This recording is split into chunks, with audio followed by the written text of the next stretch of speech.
Everybody, this is Presto.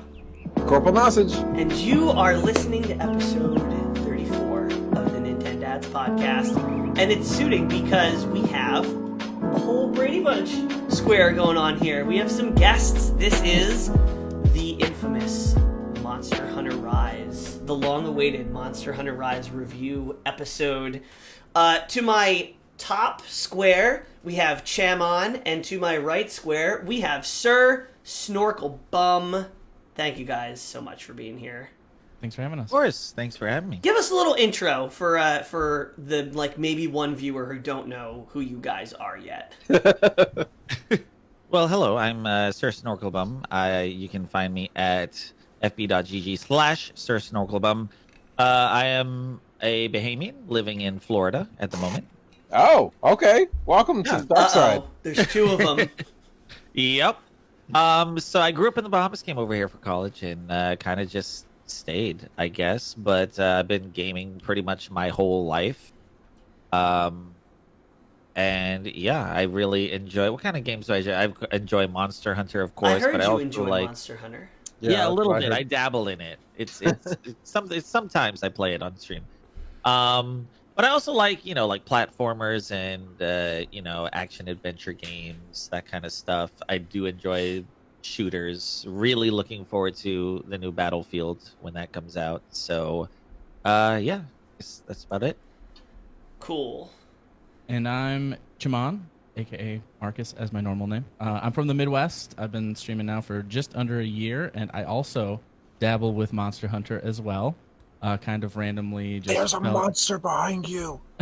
There is. Yeah, you said Monster Hunter, and your cat's like. He's like spotted you. His background music started.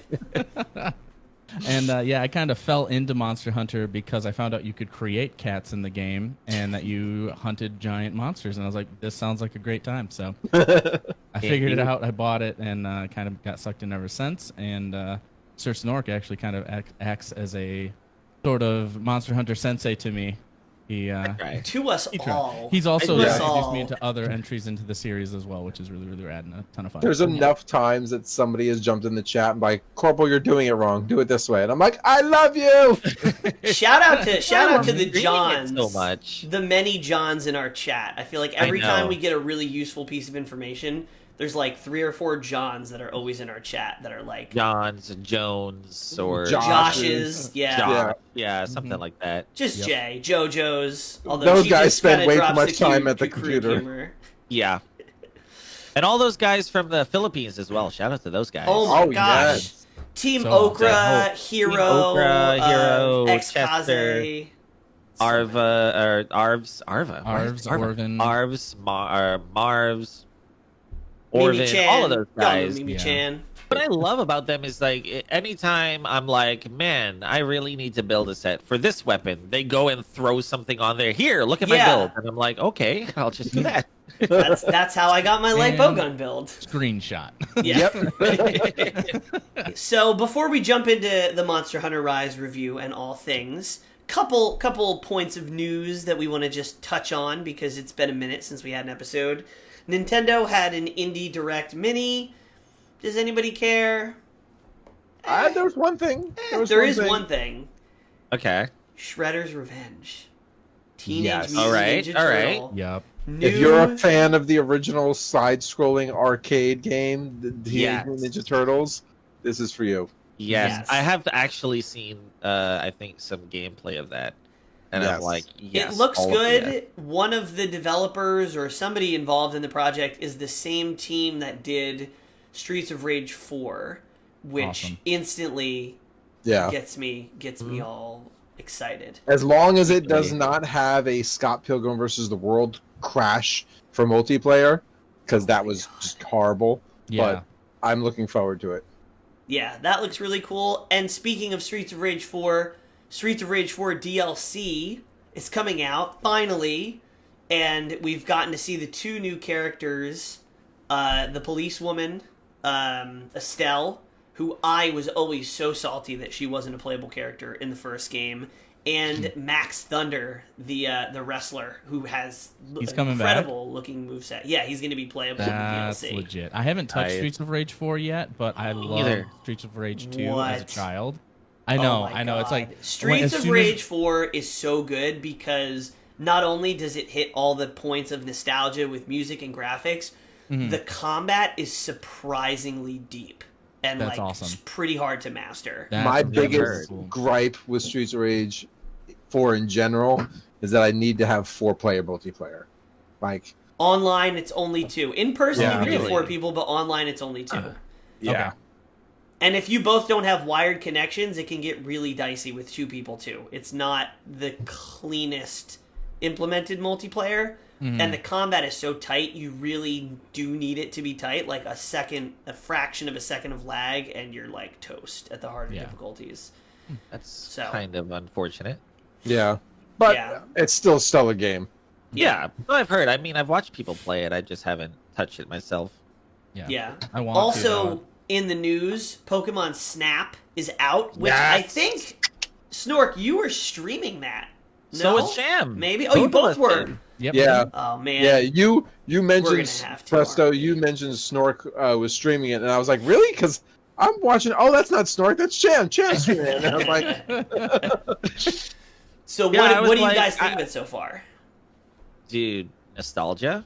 Can we say nostalgia? But Because to me, that- that's the only selling point, which is why I'm not getting it because I need more than nostalgia. Okay. Well, I'll give my thoughts, and then I guess Cham, because Cham has also played it, can give his thoughts. From the man who has Honestly, a Pokemon on his there- computer. There is nostalgia, but there is also a lot to it. Like, they definitely have added to the formula. If you ever played the old one on N64, they've definitely added stuff to the formula. With the different glowy things and stuff like that. There's a lot more going on, I feel, in each level. Like, I constantly feel like I need to be like this. It is sensory overload, especially when you first get loaded into a map. Which is good. It's Yeah. really a good thing. That's and good for replayability for sure. It is, and you can go through multiple times if you want to get that one perfect picture of like Pikachu or something like that. But not only that, they do also have this really cool editing feature where you can throw stickers on your picture and make them look, cool Put it on your or Instagram silly story. or whatever. Instagram. And- yeah, and then you can upload it, and then people can like view them on the Switch, or you can. I mean, I posted some on Instagram and stuff, so you can do that kind of stuff as well. So I haven't gotten that far into the game, but I'm already. I mean, not only the nostalgia, but it does feel like a proper sequel and not just like, hey, let's just give you Pokemon Snap again on the Switch. It feels like they've updated everything. So I've got Charmant, I'll let you go, but I got two things. One, for me, Pokemon Snap was one of those things that like I owned the cartridge and it sat in my stack of cartridges, but like I didn't really play it until like all of my other friends were like, "Were you able to like do this and this in order to get that?" And I was like, "Wait a minute, the game is that deep?" And I was like, "Let me try things." So like I'm curious to see, now we're in a whole new age of gaming. There's a lot more gamers who became developers. I wanted to know how deep they were really able to make this game. And especially now in an age of the digital world, you can add things. I'm wondering if there's going to be DLC or add-ons or different things that they can add to the game that'll make it live on. So I'm curious to see where it develops into. No, that's a good point. That's a huge point, because I remember one of the things that I remember most about the original Pokemon Snap was it was like this rapids level, and you cut a corner and there's a waterfall, and you can hit a specific Magikarp with one of your items, and it launches them off. And then you hit this waterfall later on, and it pops its head out as a Gyarados. Yeah. So like there's those little like puzzle elements and stuff like that. Like that moment really sticks with me, because I played it again like 6 years ago as an adult, and we beat it in a night. Where me as a child, I mean, I don't remember if I ever fully beat it, but we beat it in a night. So I will say with the new one, nostalgia trip for sure. Somebody like first thing they asked me in my chat when I was playing was it worth $60? And I said I didn't pay $60 for it, so I don't know yet. I had a gift card and I had some Nintendo points, so I paid like $30 for it. But so far, I'm really hoping that there are some more puzzles to do, because I think that's really fun. There's a lot of layers to the levels so far. A lot of completionist stuff between getting like 1, 2, 3, and 4-star rank photos, and then also bronze to diamonds ranking in those photo categories as well. So there's a ton of completionist stuff to do. Okay. I'm only on the second level with this, but you get daytime, nighttime, and then you get a special like boss level where it's one major Pokemon. And I played actually a little bit off stream, which I rarely do anymore. If I'm gaming, I'm usually streaming it. And I played last night for like an hour or so, and just had a lot of fun, just kind of like tinkering around and looking and so I mean, $60, I don't know, maybe not, but it's impressing me so far. It does need to be louder. It needs to be a louder game. Yes, it is so quiet. It is and so quiet, and they need a quit button and a return to title button.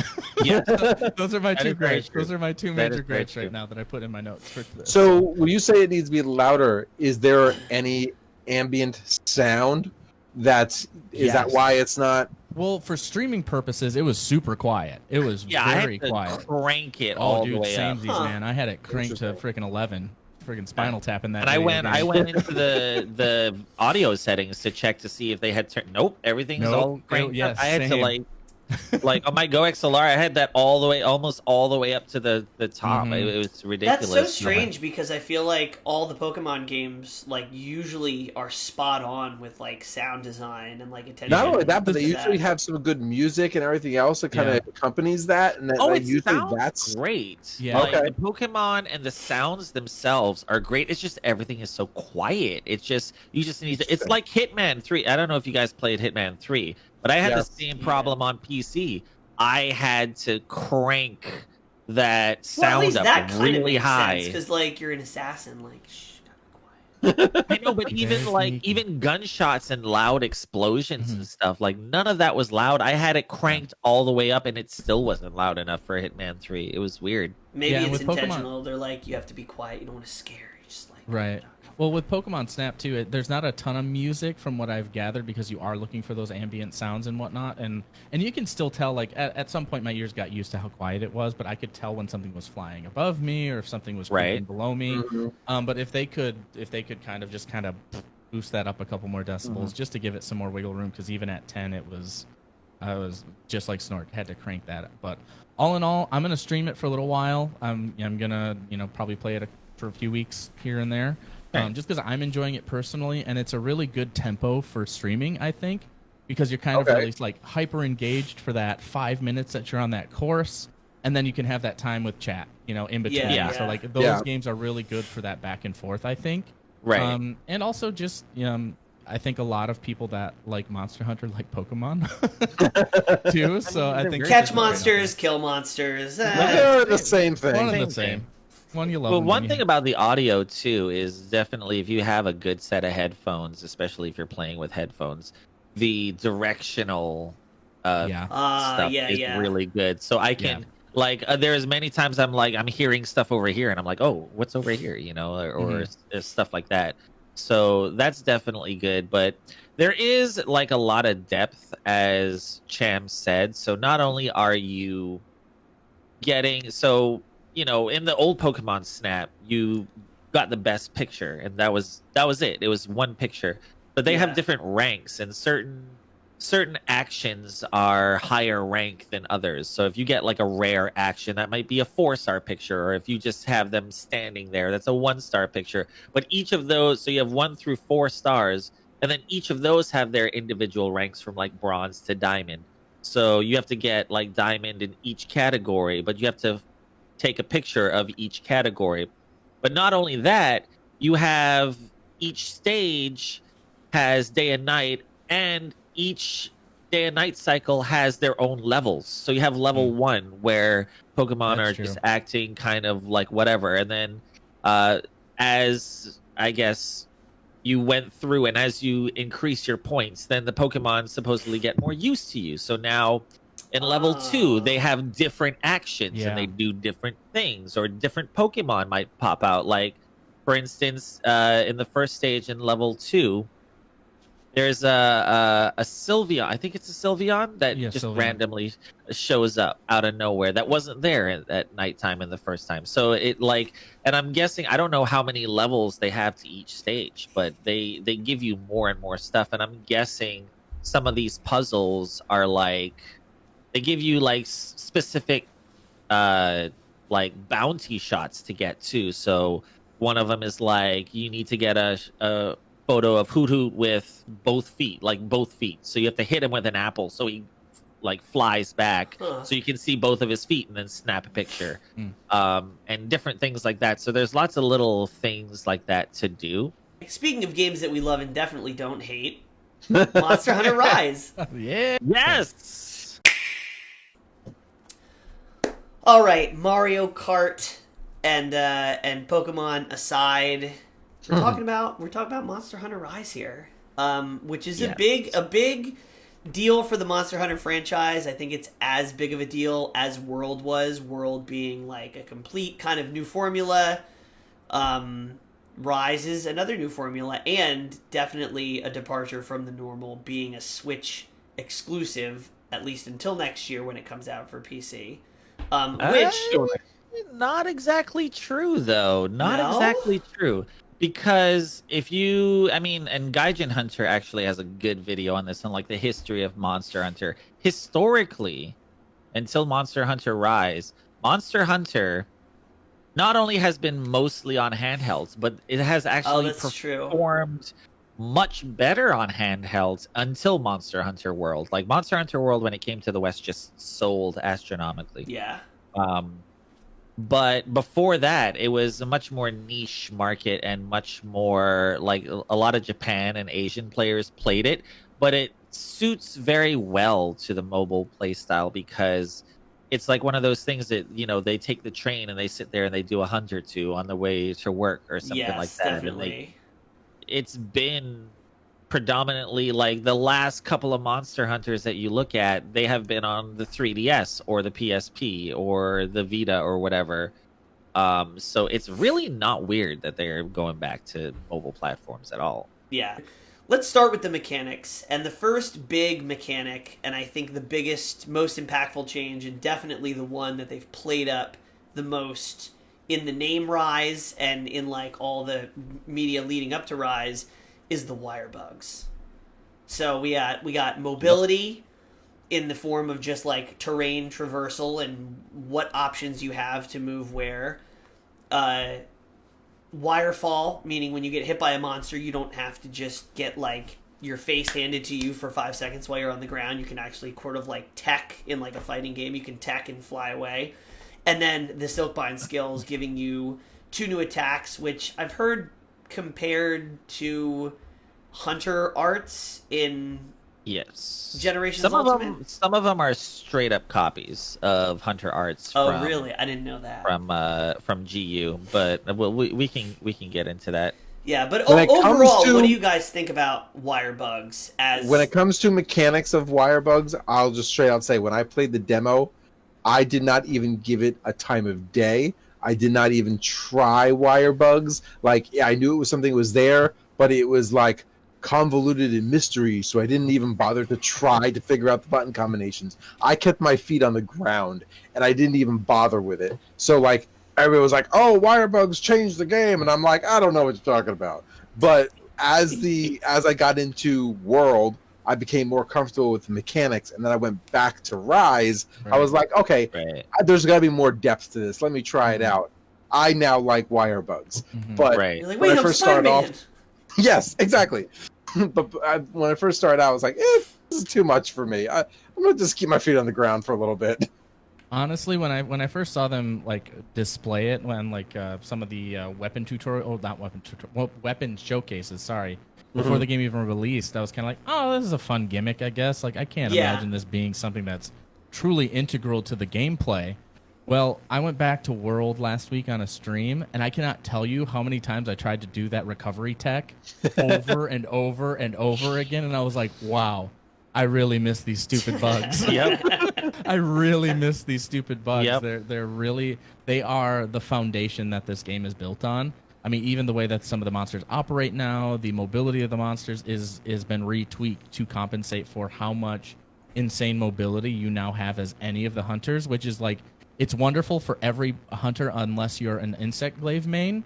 To all of you who were insect glaive mains and you loved it for the mobility purposes, like, I'm sorry. I'm sorry that now that's not like the biggest But now selling they points never of- have to touch the ground. Right, that's true. And glaive is still good. The Go thing is, insect glaive, like if you have it, like don't sleep on insect glaive. Oh Don't sleep no, on it. don't sleep on it. Because I'm asleep. I've never picked it up.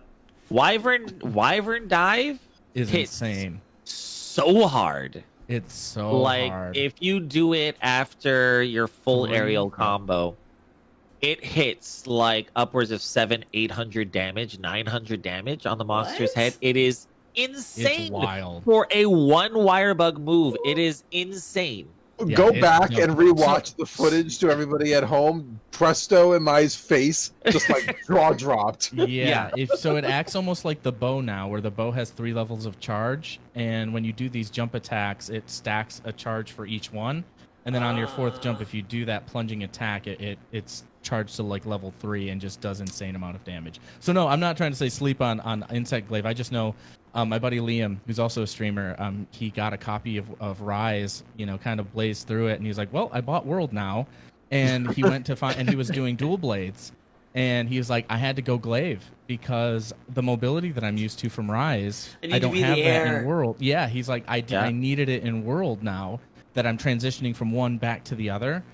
So it is redefining this game with mobility in a game, because I backtracked to GU with Snork not too long ago, like maybe like a month before Rise, because like you guys were like, wow, I really need to have more Monster Hunter in my life. Okay, I'm gonna go play World and Iceborne. Well, I've played World and Iceborne twice now on both Yes. on PS4 wow. and PC. So I was like, what do I do? And Snork was like, come with me, come on a journey.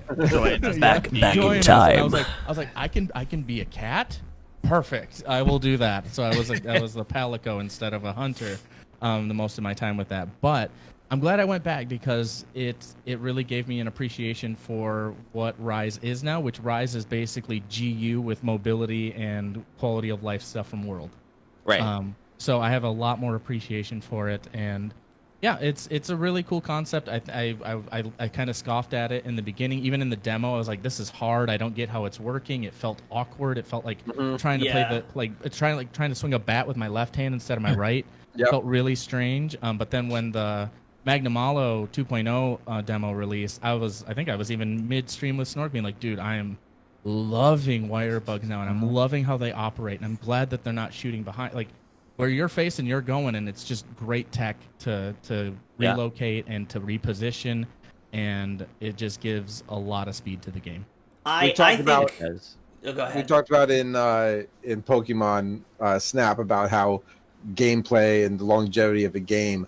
I am curious to see if the wire bug, there is hidden rooms or hidden chambers in some of these maps that we just haven't realized yet, because the wire bug is now going to allow us to access these areas on these maps where before just wasn't going to be available. Like there's got to be something on these maps that as gamers we just haven't found yet, and it's just a matter of those grinders who do they ultimately will find them. Yeah. And Well, you'd be that's what I'm excited surprised for. if you go out and you explore the different maps. Like I was just exploring with I was playing with Zach and Ash last night, and we were exploring, and then Zach left. But we were just tooling around the Frost Islands, Mhm. just and you would be surprised where you can get with these wire bugs. Just the top of every mountain or whatever. If there is not an invisible wall, you can get there usually. And there's there's those relics and stuff up there that you can find and whatnot.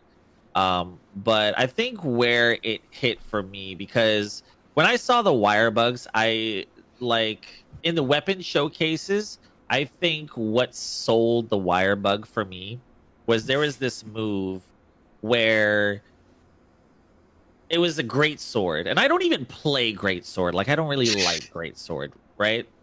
But I saw this move where he wire bugged towards the monster, and the monster was coming after him. He then dodged back in midair and then went into his thing and just slammed down on the monster and flinched it or knocked it out. I was like, I want to do that. And that's and then the second thing that hit home for me was when I learned how to do the wirefall move when you're on the ground. That's where I'm like, this changes everything. when I learned that I could do that, I was like, I never have to stay on the ground ever again. Like, I don't have to roll and then wait for 10 seconds for my character to stand back up. I can get right back into the fight. But you have no idea. It's like a double-edged sword. Like, you have no idea how many times that has actually killed me. Yep. Yes. Dude, same, I was man. just gonna Nargacuga's say spin that. move. Yeah, Nargacuga's spin move. man. He spins once and he knocks me back. I was like, oh, I'm going right back into this. And he's like, oh, Hey. dude, it's twice, man. It's twice every time. He's Learn like, that. Right? Gotcha. It's the wrong number.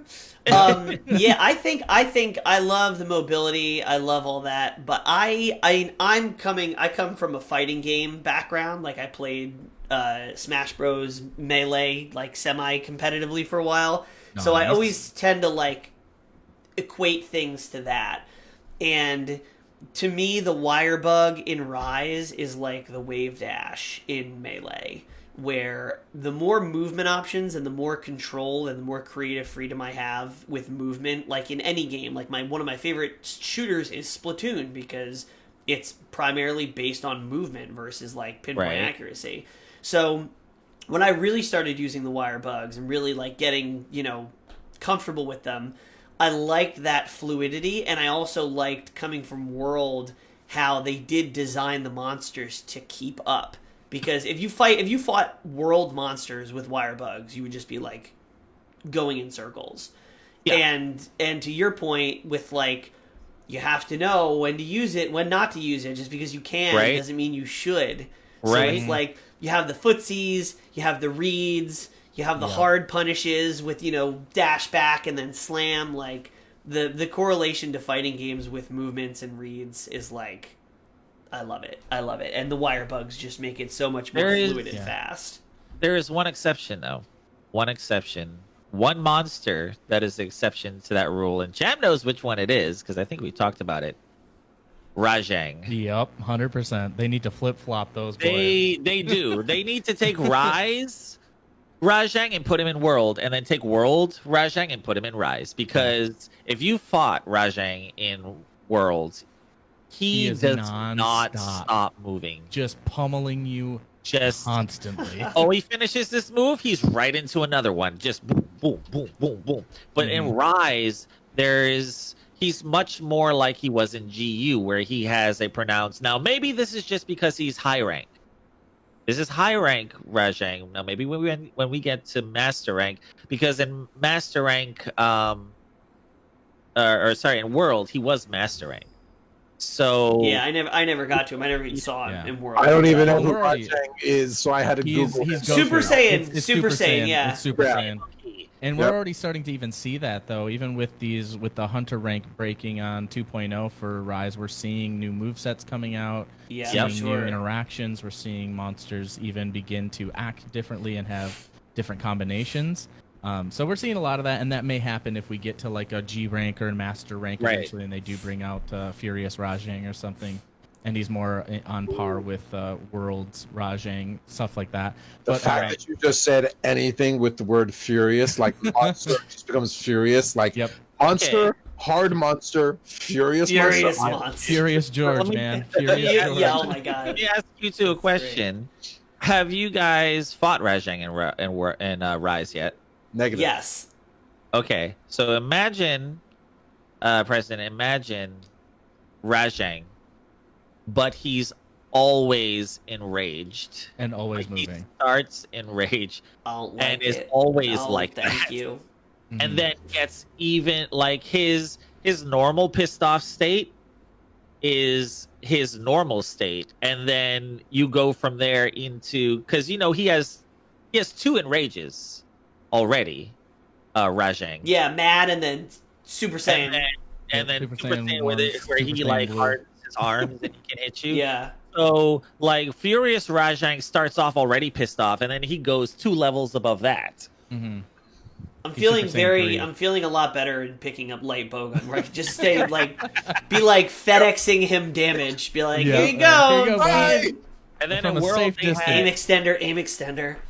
they had tempered Furious Rajang in World. Too That many was words. actually It's too probably many my words. favorite. Isn't that how you had to Probably get my Oiled favorite fight. Majesty? That's how you had to get Oiled Majesty. Yes, wasn't it? that's how I got Oiled Majesty. Preston, I have to say though, man, the comparison of Monster Hunter to a fighting game. I dabbled with fighting games for about a year and sucked miserably at them. I think I got like a 12-hit combo with Ken in Street Fighter V on a dummy, and was like, if I have to perform that against someone in real life, Never I do just it. don't need to play this Like, game. nope, ever again. retired. I just don't. Yeah, I was like, I'm good with this. I hit it once on a standstill character. This is fine. But I think that's an amazing comparison, especially just with wire bugs becoming such an integral part of the game. If you spam them, you die. Yeah. If you're not reading the monster, I think Demo 2.0 really honestly punished us into understanding that. With Magna Malo being Yes. so insanely hard. I'm having hunted him probably almost 200 times and never once completing the hunt. Never once. Yeah. I I didn't always complete it, but I did not do Oh, 200 never. times. Yep. But it taught me that I don't need to spam that because I want to make sure I have one for certain combos. Like Yeah. when he knocks you up in the air Yep. and you're not staggered and you don't have a wire bug, you're SOL. Done. You're Yep. KO'd. You're dead. But if you have that wire bug, you're fine. It's So, just like every that's other a really thing in good Monster comparison. Hunter is if you spam it, you will die. Everything Right. needs to be done intentionally, and that's Right, and if that's you're very even much in line. spamming attacks and you're not actually using the rotations meant for your weapons, you're screwing yourself over too. Yeah. So. The yeah, one thing I will say about wire bugs though is I want more variety and more options for silkbind attacks, and I'm assuming we're gonna get more. I wouldn't be surprised. I would think so. I really wanted them in 2.0, but like I'll take it because I've really gravitated towards light bowgun and then hammer before that, and Right. both of those weapons have like, to me, incredibly boring or unuseful switch skills. Like I would I definitely figure out agree like with you which one's with the light best. bowgun. Light bowgun, I would agree with you. Hammer, I find extremely satisfying when you hit that really big. Oh, The I'm double- not saying the the double one? the silkbind moves are good, but I'm saying you like mean the switch attacks? yeah, because some of them switch, like some of them switch the silkbind attacks and then some of them switch the switch skills. But Right. it's like for each of them, I tried both and I'm like, "Oh, I like this one better. The other one has no use to me." And in all three moves for both weapons, I feel like I tried them and I had my mind set on it and I'm like, this is the only one I'll ever use. Versus I was kind of thinking like, oh, there's going to be variety so I can like change my playstyle, but I'm just like, nope, this is the one, this is the correct answer, this is the incorrect answer. And maybe that's just like a personal preference thing, but I want some more variety in the silkbind Right. attacks and the switch I skills. think I would definitely agree with you there. I mean, specifically with the light bowgun, I basically have, I think, just the regular moves that it came with, and it hasn't changed. Yeah. With hammer, I can definitely see, like, especially with the third switch attack or switch move, it changes it into more of a combo kind of play style. I haven't tried that, but from what I've read, it doesn't necessarily do as much damage, and it's not necessarily how I like to play Yeah. hammer anyways. No. Like, hammer to me is all about lining up that huge Yeah. major hit.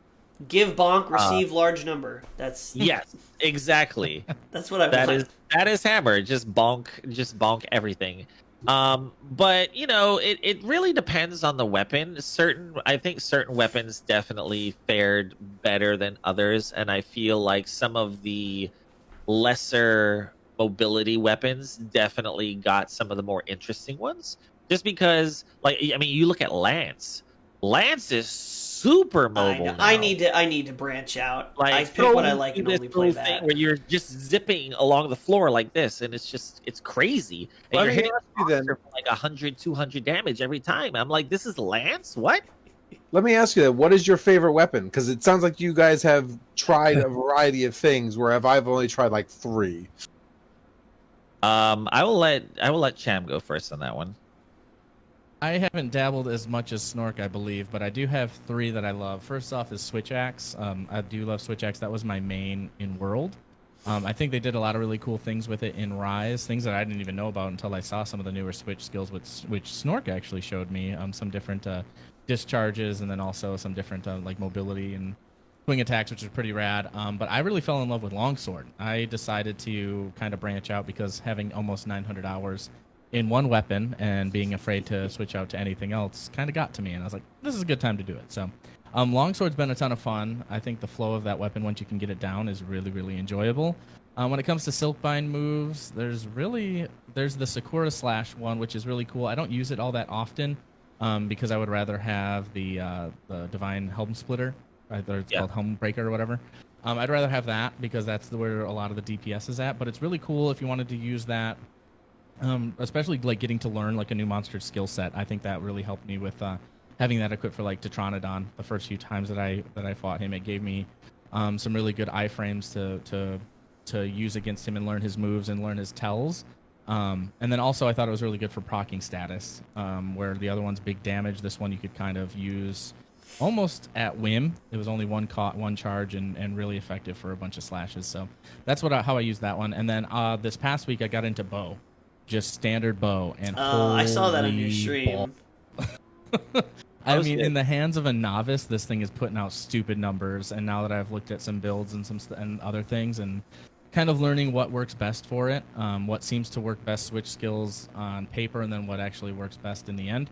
I'm really excited to dive in that. And then the next one on my list is Sword and Shield. Sword and Shield looks a lot of fun, and especially with that new 100% affinity ninjutsu sword that is out there just doing stupid damage. I've been grinding trying to build it, and then once I get it, I'm going to be like, okay, I don't know how to use this. I don't know how to do this. Damage, DPS, and everything else, and I'm like, I mean, correct me if I'm wrong, or maybe I've got the wrong build. My light bow gun, I'm doing like maybe 50, and you guys are talking like hundreds, and like but it's like this. It's like they're like 50, and you're just like 5. Yeah. If you got like a Pierce bow gun and you're hitting in the right spot, like you have to think.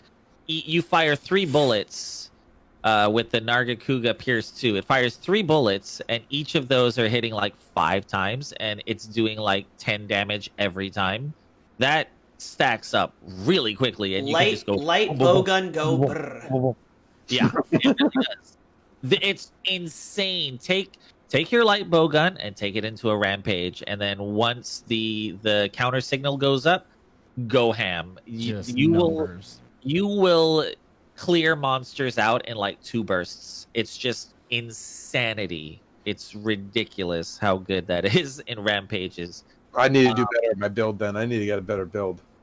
I can probably post a couple for you. I need to look over my builds for light bowgun. I probably need to do some updating now that 2.0 is out.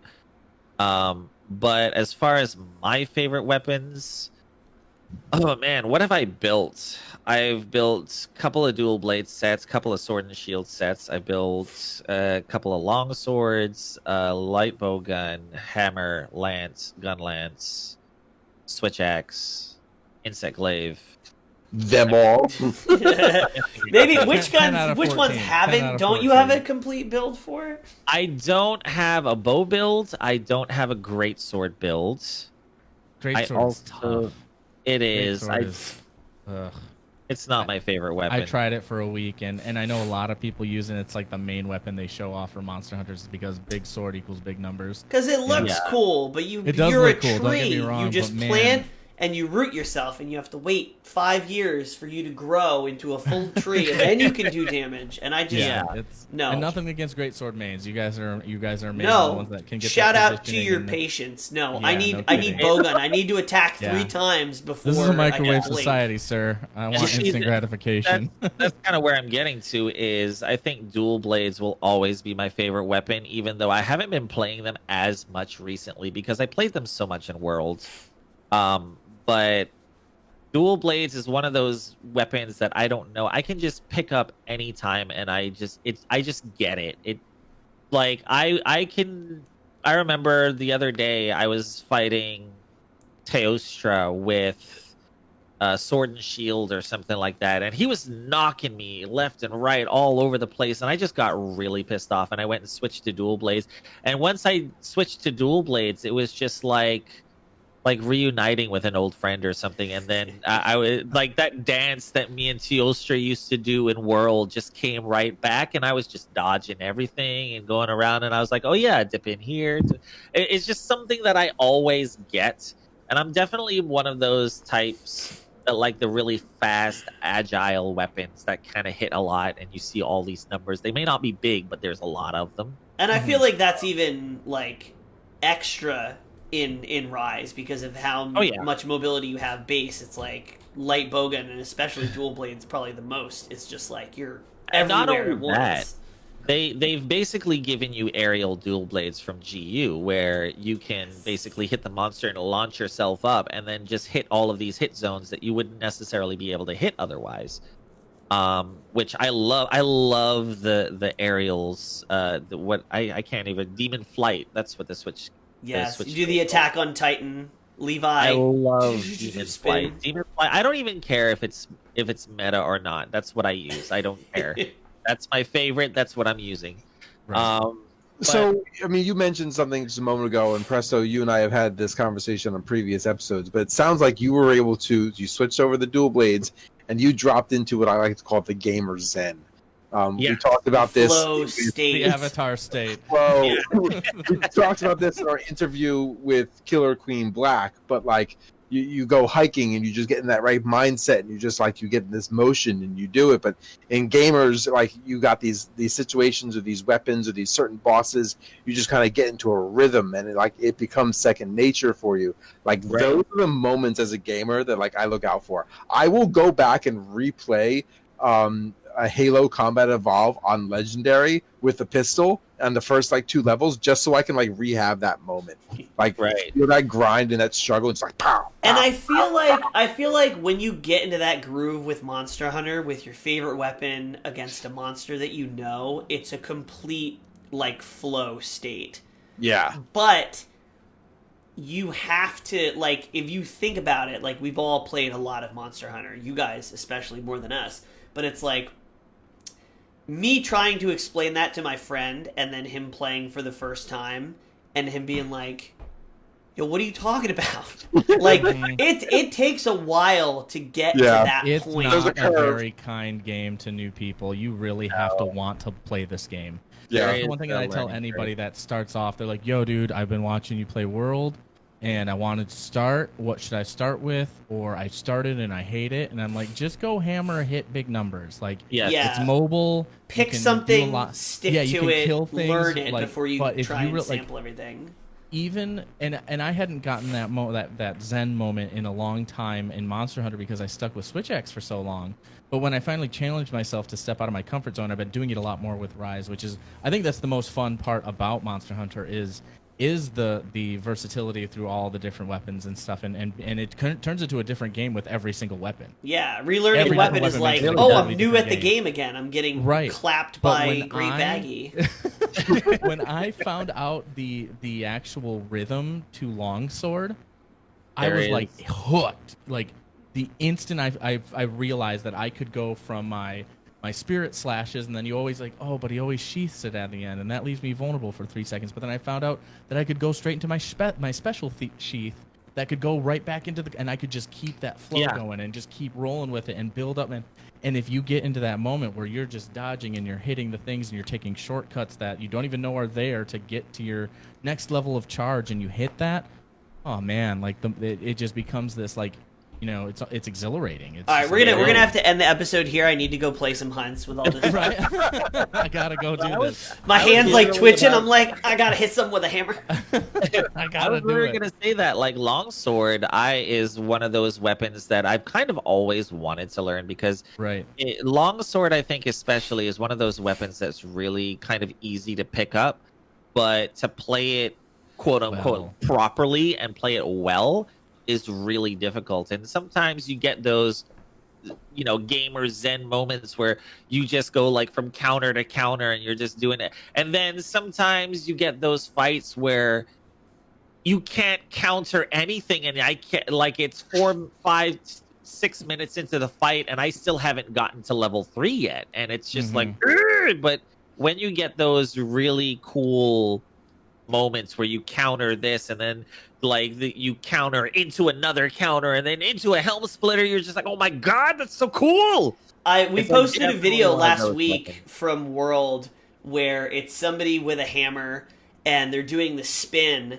and as they're spinning, Tigrex is like in the background and jumps Right. at them, and it's like the hunter is in the Tigrex's mouth, and at the last second she comes in and goes boom, and just like cracks his jaw Oh, is open, that and it's Kanta? like synced Not to Kanta, is music, that and it's Sunny? like Sunny Legend or whatever. I've seen a video like that. yeah, They- well, it they might be do it like might be the same video, but yeah, cinematic. those moments. I titled it. Anybody 6 who minutes. asks why you play Monster Hunter, just show them this. You Yeah. just said 6 minutes get to tier level 3. If I lived past 6 minutes on level 1, I'm ecstatic. So I'm doing something wrong.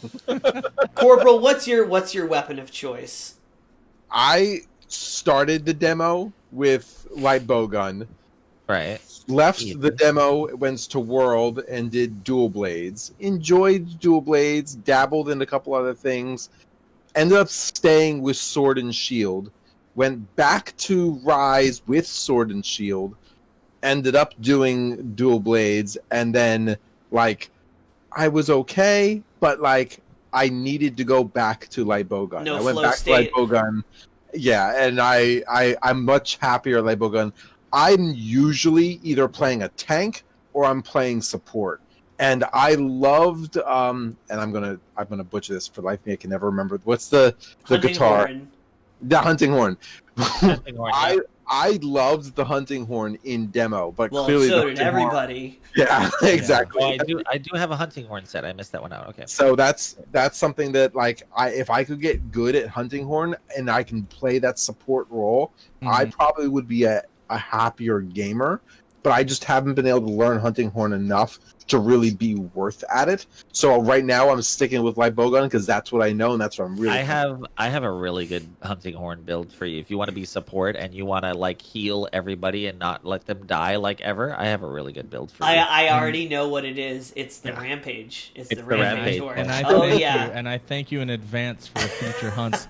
There's one guy in my chat that always one of like whenever I open up the lobby, he's one of the first to always get in, and it's literally like I don't even have to like pull up my radial menu. I don't even need to have potions equipped because he's just like constantly just. That's every time I take a perfect hit- because yeah. Corporal has a slight issue with, I'll say, healthcare in Monster Hunter Rise. Carts are not covered by his insurance. It's we gotten did so a bad now where I've got my son off camera. If you don't know, my office is really a closet in my house. It happens to be off of my son's bedroom.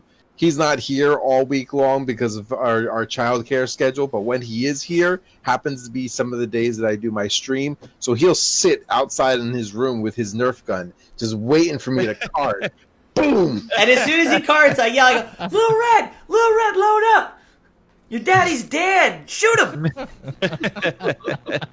If you watch our last stream, awesome. Corporal gets shot quite a bit because we were doing some of the newer stuff. But I'm gonna have Martha sit in that Well, chair this- behind me now and just shoot me with a Just Nerf gun every time I get This carded hunting now. horn, basically every time you just spam the X button, and every time it heals, it'll heal you for like maybe half your health bar or something like that. It's ridiculous. You It's need it. Stupid. you need Yeah. it. It's really good. I'm all about that. Maybe next Friday we can do a little co-stream action and we can get Corporal on the There you go. hunting ambulance. Absolutely. Yeah, I'm all about that. I like to play support. So So you- played. Yeah, go ahead. I played mostly Switch Axe in World. I played a lot of Switch Axe in the demo, but then right before Rise came out, I tried Hammer in World, and I got addicted to hit monster get Big numbers. reward. Yes. So I played around a little bit in the beginning of the game with Switch Axe, but then Hammer, like talking about enhanced mobility.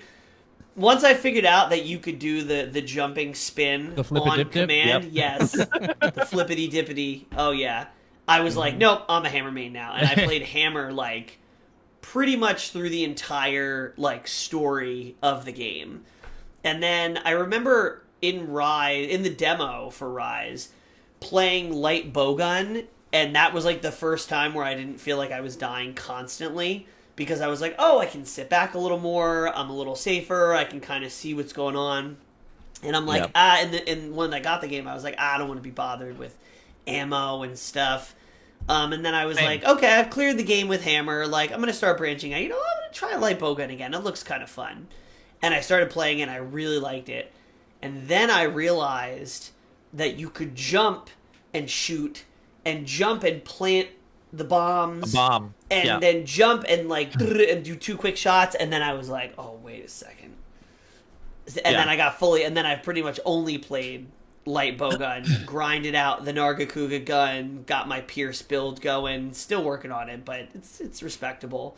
So definitely light bowgun and hammer are like a close 1 and 2, depends on what day you're talking to me, but Switch axe, I still haven't felt the same magic as I did in World with Switch axe in Rise, but maybe I just need to like go back to it now that I'm a little more familiar with it. Dual blades I messed around with a little bit, but they kind of like, I don't know, it's kind of repetitive to me. I have tried, I look at Longsword and I see how good it is, and I understand the flow, and it looks cool. And then I try it, and I'm just all thumbs. I can't. I know someday I'll get there, but it's not today. It's probably not tomorrow either. It's one of those weapons where you go into it and you're like, okay, I'm going to die a lot, but at the end of it, rewarded for being aggressive. Yeah, it's like I know I know what to do on paper, but then in the moment, I'm just like, I just like to either shoot or like charge and then hit. It's like too many moving parts. But hammer is I think one of the most satisfying weapons in Monster Hunter.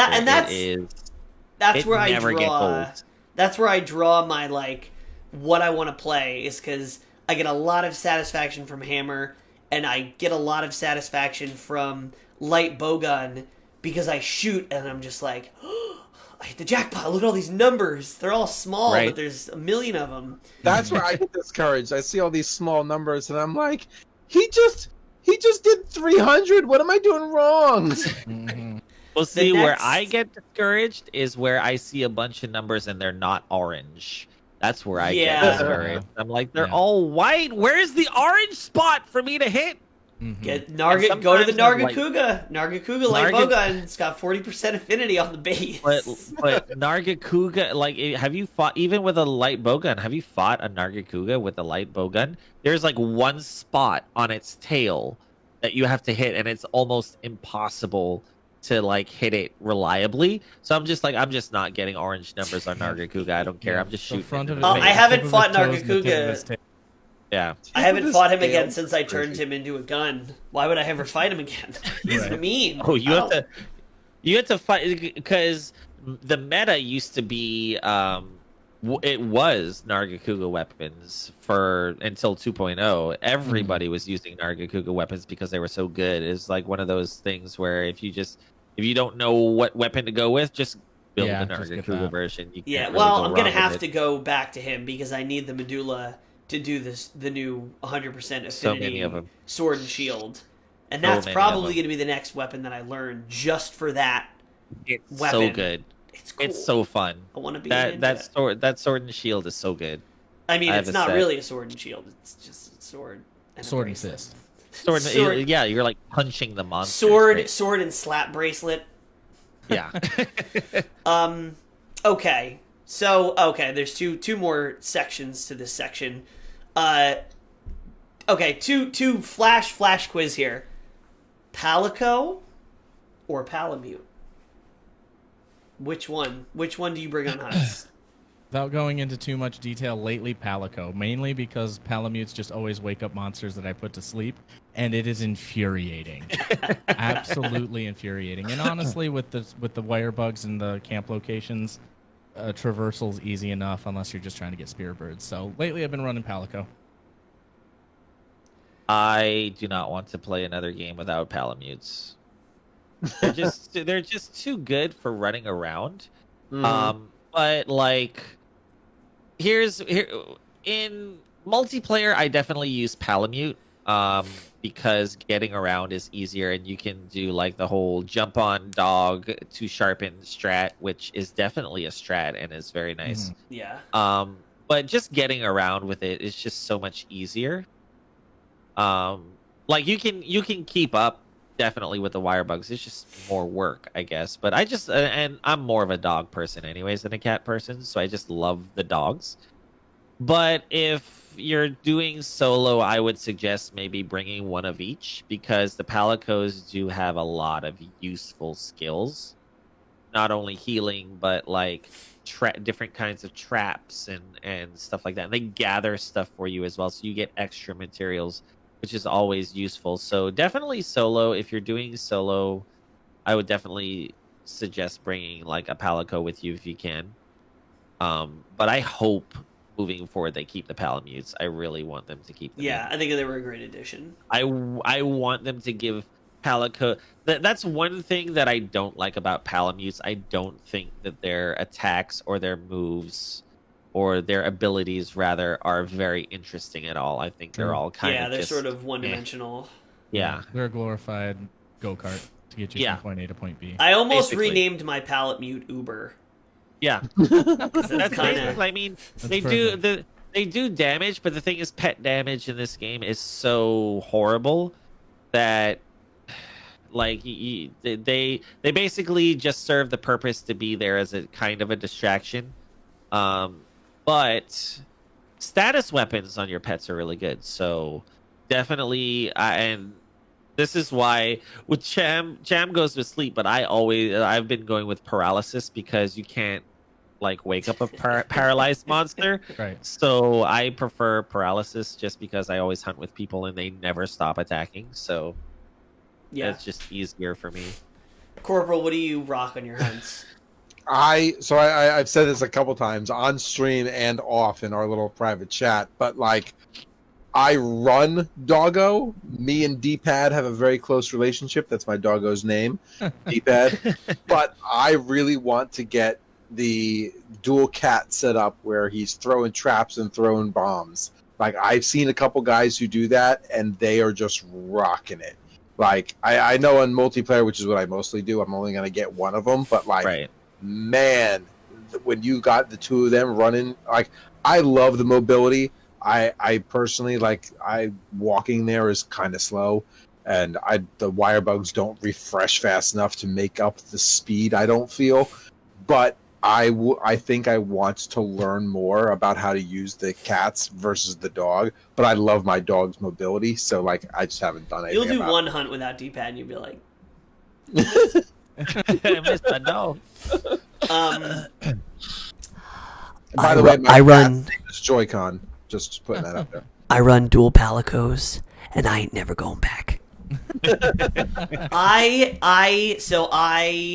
had both for a while, and I do like solo hunting and multiplayer hunting. Multiplayer, I always had Palamute because it's like everyone else is running Palamute, and I don't feel like being the last man there.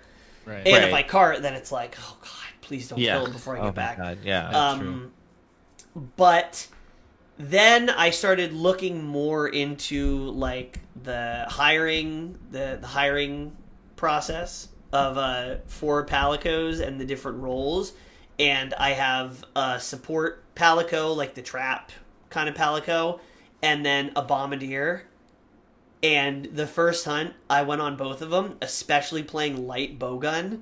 Like, the monster doesn't even know I'm there half the time. I'm just like, pew, pew, pew. My cats are just like, ah. Like, I love it. I don't care if it takes me a little longer. The only time that I will switch out for a palamute is if it's a 2 or 3 monster hunt and I'm going to be running against the clock to get it done quickly, especially if it's monsters that typically run away a lot. That's the only time I find myself running a palamute these days. Right. Otherwise, it's cats all day. It's a Meowmix commercial with more explosions. Okay, the second question of this section, and then we'll move on to talking about the monsters themselves, is you're stuck on a desert island, and you can only play one monster hunter for the rest of time. but it's you only have a choice between Rise and World. Which one? If you can only play one, and it's tough.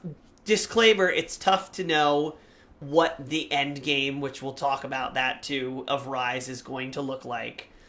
But Rise or Worlds, given that Rise is still in the first stage of release. Right, What and that would you was going say, to be my Rise? question. Is this like Rise 2 years from now, or is this Rise at present? Because then that's, Rise, you can get updates on this desert island. They have Wi-Fi. You pay well, your then I'm internet going to go bill. with the new shiny thing for sure. I mean, man, it's tough, especially going back to World last week for the first time since, pretty much Demo 2.0.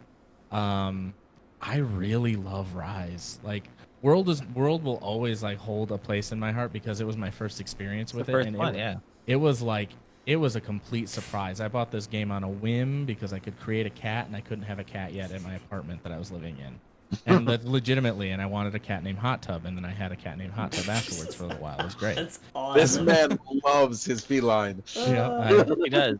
Yep. So that was the thing. I made Brutalitops and Hot Tub, and it ended up becoming one of the best. Like, me and my buddy Russ played it constantly. It was so good. It was such a surprise. It drew me in and never let me go. But I'm also a super huge weeb. I love anime, and I love colorful stuff, and I love cartoony things, and I mean, they tapped into it a little bit with World. It's not that it doesn't take itself fully seriously. But I love how not serious at all Rise is. Yeah. Everything is over the top. And so right now, I think Rise. If I was on a desert island, I think I'd take Rise. Right now, I'm having more fun with it currently. Okay. Yeah. Snork? So it was between Rise and what was the other game? Worlds? What is Worlds? Did I don't know what that game. I don't know what that game is anymore. I don't know what that game is anymore. No, honestly, like Worlds. So I started on Monster Hunter 4 Ultimate on the 3DS, and there are definitely some things that I like about Worlds, but there are a lot of things that I don't. And one of the things that I really dislike about World are the environments. Now, I know a lot of people like the environments in World. I like the forest.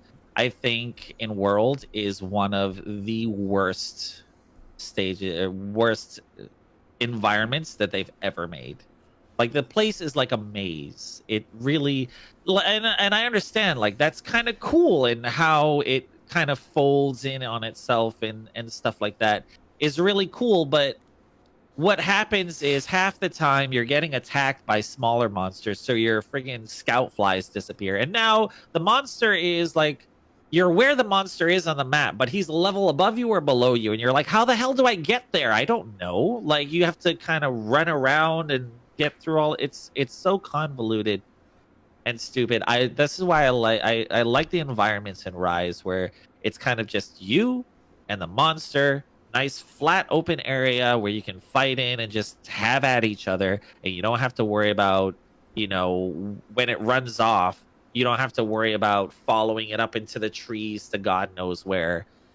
So that I definitely prefer Rise over it, and I do like the tone better. Like Cham said, I like the fact that I think that Monster Hunter World kind of lost some of the charm of the old games. If you've played any of the old games, there is tons of just really silly, stupid stuff.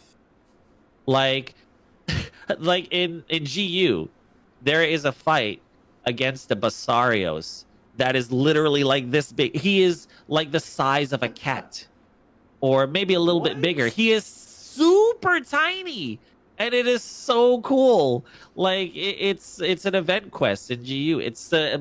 He's like super tiny, and you get all these like weird weapons. Like, you get like there's all kinds of crossovers in GU with like JoJo and JoJo's Bizarre Adventure and Nintendo. You can get armor to make you look like Link. You can get the Master Sword and Shield. You can make yourself look like Samus. There is a Samus outfit with a gun, like I think it's a heavy bow gun that looks like the blaster on her arm. Like, there's so much just goofy, silly stuff. I hope they go in down that that game. road Right. for And World Rise. touched on that a little bit. You know, they A got little like bit. the Mega Man Palico outfit where you looked like the 8-bit Mega Man. Yeah, there's and that Ryu. was really I think rad. I've seen. Right. Yeah, there's some crossover and whatnot, but it went towards like Devil May Cry, Resident Evil, you know, Alloy from the game I can't remember, New Horizon Zero Dawn, stuff like that, which is still rad. Like it was a little, you know, still tongue in cheek and whatnot, but I like this more, the more playful, colorful. Yeah. I think it's really fun, and kudos to Nintendo because I thought that the connection was gonna blow, and oddly enough, the multiplayer's been very been rock solid. solid. except- It's the first Yeah. game on the new servers. Oh, really? Oh, really? The first that's- the okay. first test run of the new Nintendo multiplayer servers was the Rise demo. Wow, I had no idea they even got new servers. Yeah, That's great. the Good for they've them. had the That's same servers step since in the right direction. Now they just need Yep. chat. They need a chat 2010, function. They just- 2012. chat. That doesn't need a friggin' adapter. That's a million, the dongle like Apple to hook it up to your phone. They really are like Apple in so many ways. Oh, so Yeah. many ways. So They are. many so ways. so It's is that a frustrating. rise? Is that a rise for That's you as I well, think it's Snor? you now named Rise. Oh Yeah, yeah, that's a Rise bullet. definitely Rise. Rise marries together what I love about the old, what they call the old style Monster Hunter games. It brings together the charm and stuff like that of that, and then adds to it the really good quality of, like, just the good quality of life stuff that Monster Hunter World brought in. Being able to eat while you, like, if you forgot to eat, you don't have to restart the quest over again. Yeah. Or if you want to switch out a weapon, you don't have to like quit and then restart the thing. You can restock If and you do all want of to that play stuff. online with your friends, you don't have to wait for the What? cutscenes. Cutscenes, exactly. Oh, yeah. Yep. That's So good. I think it definitely marries together the best of both worlds. And those cutscenes are amazing. If you're not playing in Japanese and you're watching Oh, those cutscenes they're in English, so you're good. doing yourself a They're disservice. so good. Switch it to Japanese and just whoever they got to do that voiceover, just they came in like, hey, it's gonna be haikus and it's gonna be old traditional like Japanese horror, and we want you to go for it. And he said, all right. I will go Oh, for I'm it." gonna I will I'm gonna go switch for it. it. I'm gonna switch it for my Yeah, next no, stream they're because amazing. I cringed through all the opening things in English. Yeah, do yourself a favor. A lot of, and again, I don't even really I watch my animes dubbed, or I don't even do subbed animes. But for this game, Purists. I heard some of the voiceovers, and I was just like, ugh, I don't think Yeah. I can I handle like this. the And I voice even tried actor to- that does. I forget his name. I like the voice actor that does the English haikus, but I Yeah. just Right. they're written. Oh, will definitely be a meal. I'm yeah, like, the guy that Yeah. the Japanese dude is like straight up Like he just like in sees them character. and he's like, yeah. oh, Yeah, it's like chants, yeah. Oh, it's so cool. Absolutely, Yeah, switching it's that. amazing. Do yourself a favor, rewatch them in Japanese, and then turn them on for when you run into another monster and it cuts into Yeah. them. Because the subtitles are great and you can kind of get the feel for it. But yeah, do that. Anybody who's listening to that, do that and do that for Pro yourself. Do it. Yes. 100%. Corporal, what are you taking on the island with you? I mean, I liked World, but there was a lot of glaring errors to it. I liked. So when we yet again we started with demo for Rise and then went to World. I liked the vastness of World. I liked the traversity and the levels of World. So I thought it was a bigger map and thought there was more to it. Personally, I think that Rise could have more diverse maps and some larger areas. Although I'll admit there are some times that like I'm up here and the monster's down here. I'm like, how the do I get up? Like, come Right. on. Yep. But so like to your point in World where like he goes up into the tree, yeah, that's annoying as heck. But I think Rise takes it. It's improved on all the right areas, and the simple, like you guys point out, it does not take itself seriously from start. Like it just makes it more inviting and fun. Pretty good. To go I think the story in World was so just dramatized and dramatic that I didn't even care about it. Where this Either. was just kind of like, I don't want to say fun, but it's like you're a part of a village that has this random stampede of monsters come in. You need to fix that problem. Fantastic story for Monster Hunter. Yeah. Fantastic. It Thank doesn't you. need to be anything more than No, that. doesn't need to be world changing. I just want to protect my village. That's it. That's Yep. great. I will hunt these monsters now. Yeah. So I'm gonna just, when we purchased World, I had no backstory knowledge of the game whatsoever, and Presto's telling me about it, and I'm like, okay, cool. And then all of a sudden, the storyline starts, and I'm on a boat in the ocean, and I'm like, what is going on? I thought we were traveling to a new world, and that's why it's Monster Hunter World. Like, why aren't we in a spaceship? Like, why are we in a boat? I'm confused. What's going on? This is not the same game that I signed up for. Yeah, he's like, wait, so do Definitely. we never leave this planet? And I'm like, you bought the right game, right? There's spaceships in this? Going back for a second to the environments. In the endemic life? Yeah, well, one of the things that I want to ask you guys, World versus Rise, like, did it feel to you when you were playing World like you were always kind of fighting in a box? Because that's how it felt to me. Like, even though the maps themselves were pretty big, the sections I always felt so claustrophobic. Like, especially in some areas in the damn in jungle, the forest and stuff. Like I just felt like you were fighting in this tiny little box. Well, you even think of like the Culve fight, and you think about the second area. There are areas where he's doing moves that a third of his body is clipped into the wall at all times. Yeah. You know, so like I think that's a good point. I loved the environments in World. I'm not gonna lie, I thought they were beautiful. But at times the monsters felt very obnoxious in them. Like a monster wouldn't live in a monster that size wouldn't live in that area because it's too tiny for it, you know. Yes. So I feel that's a good point. I actually pointed that out one of the first times we did a podcast after playing World, and I was like, the game is cool, but like I got clipped inside of his body and the mountain at the same time, and like I think I was carving him. Mm-hmm. Right. That happens a little bit in Rise, but not nearly as much. The combat spaces in Worlds, especially after playing, like, you have 10 square miles of like open area to do fights. I agree with that. Well, the cool thing is too is you don't need the elevation tactics in World in Rise because you have the wire bug. Right. If I want to mount a creature in World, I need to be on a level higher than them, and I need to be able to jump to proc mounting damage to cause that status. Right. In Rise, I don't need that anymore. Granted, I'm glad that they do still have some, mountainous regions, and they have some texturing and whatnot, but they're not necessarily fully essential. You can still do some really cool like wall running stuff to get over a monster and get on the other side of it for positioning. So you can make yourself still feel pretty BA. But it's just not as necessary with the mechanics that they've invested into it, and they wanted to give you probably a larger flat surface to excel at that, and not just be like, oh, I flew up in the air and this random freaking branch that's on another level got in my way. Yeah. That's one of the other things. Cham, you played also GU, and I've said this before about GU. Where a lot of the old Monster Hunter maps, if you go back to them now, mind you, some of these maps I think are redos of old Monster Hunter maps to begin with. I think specifically like the Flooded Forest, I remember is supposed to be a redo.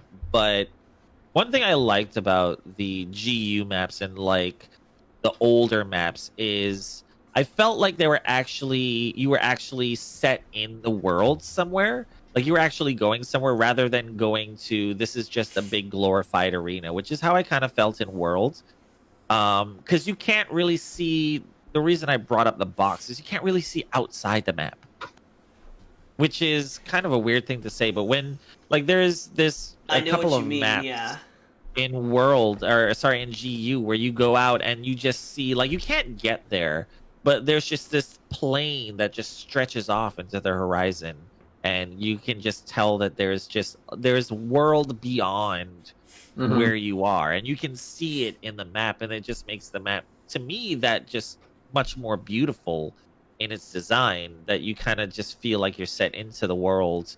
Whereas for as much as they kind of tried to emphasize the environment and world, they kind of failed in that aspect because, like, The only place that I kind of felt like that was the forest. I mean, not when you're inside of it, but when you're in that big outside area with the beach and stuff, you can see out into the water and you can look back and you can see the tree and stuff like that.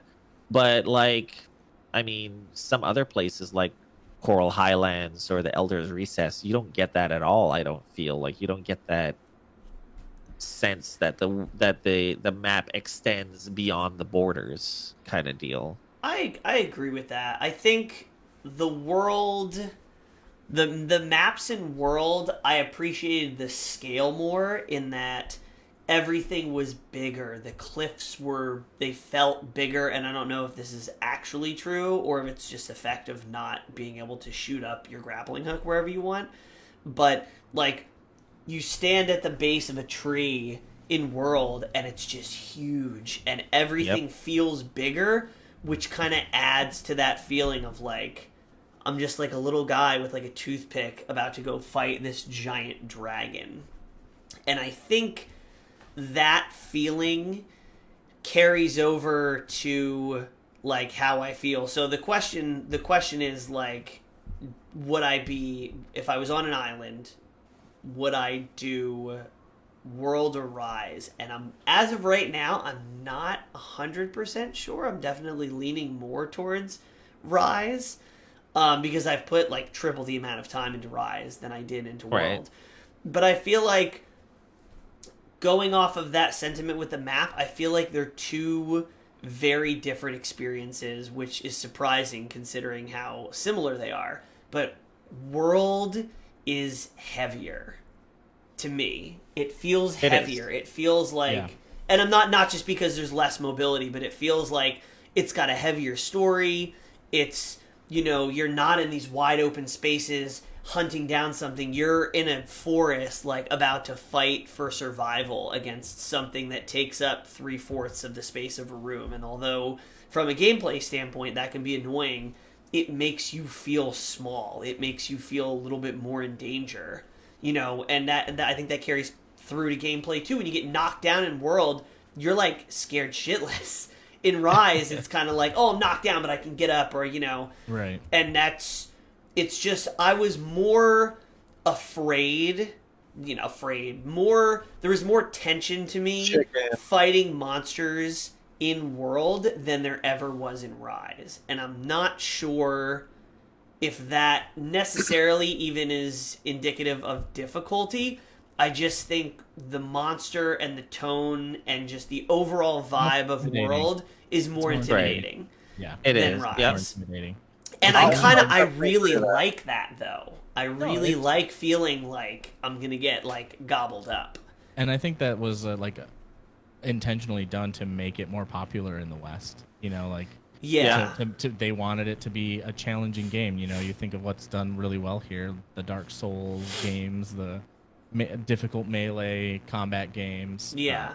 And I think that's intentional. Once I reach a point in Rise where there's not DLC for a while, because I was kind of like, I'd kind of stopped playing Rise as much before the update came out because I had kind of done everything I want to do, and I was almost to that point where I was going to revisit World, because now I feel like my Monster Hunter fundamentals are so much better, vastly better, that I'm going to go back to World and I'm going to have a new appreciation.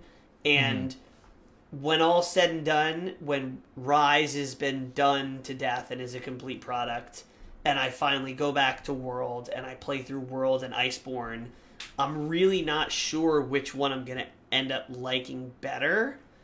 I think what it ultimately comes down to is I appreciate the vision and the vibe of World a little bit more. I like it more thematically. But I think my fighting game instincts are always going to favor Rise and the faster, more fluid mechanics. So I think at the end of the day, long way to say it, Rise will probably be my favorite, but I'm a lot less certain than I think everybody else. Mm-hmm.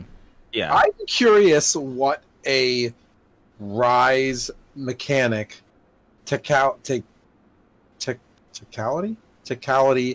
game would be mixed with the darker, tighter, themed tone of World. Like, would that work? I feel like it I think for might. certain I monsters. feel like it would. Yeah, we might get that kind of thing with the next full console release. Like, we don't know, kind of. And I do know that they're definitely looking at their success of Rise and what's working and what players really like. And I hope that, I mean, I don't know if we'll ever see wire bugs again, because this is kind of what Capcom does with the Monster Hunter series. Like, you had something which a lot of players really, really liked in Hunter styles and arts from GU, and then they went into Take it World away. and it wasn't there. Mind you, they probably, like we said, they're developing these alongside of each other, so you kind of see some of the Hunter arts return here in Rise.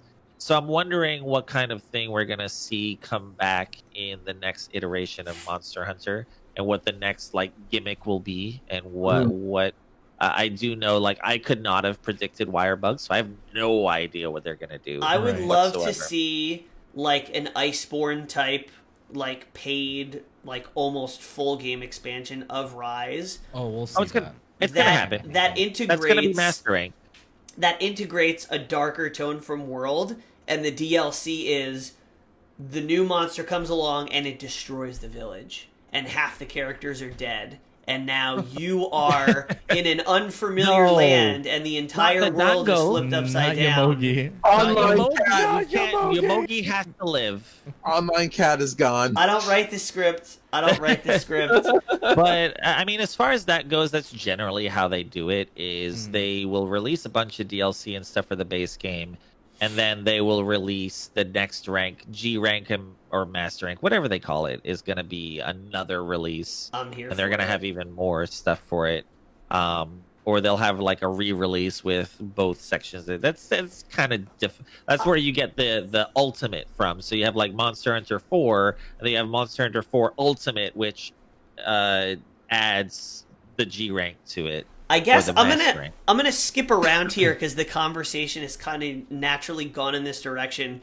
But if we're looking at the notes where we're going to talk about mechanics, monsters, and then endgame, but we kind of naturally ended up at endgame. So let's skip around a little bit.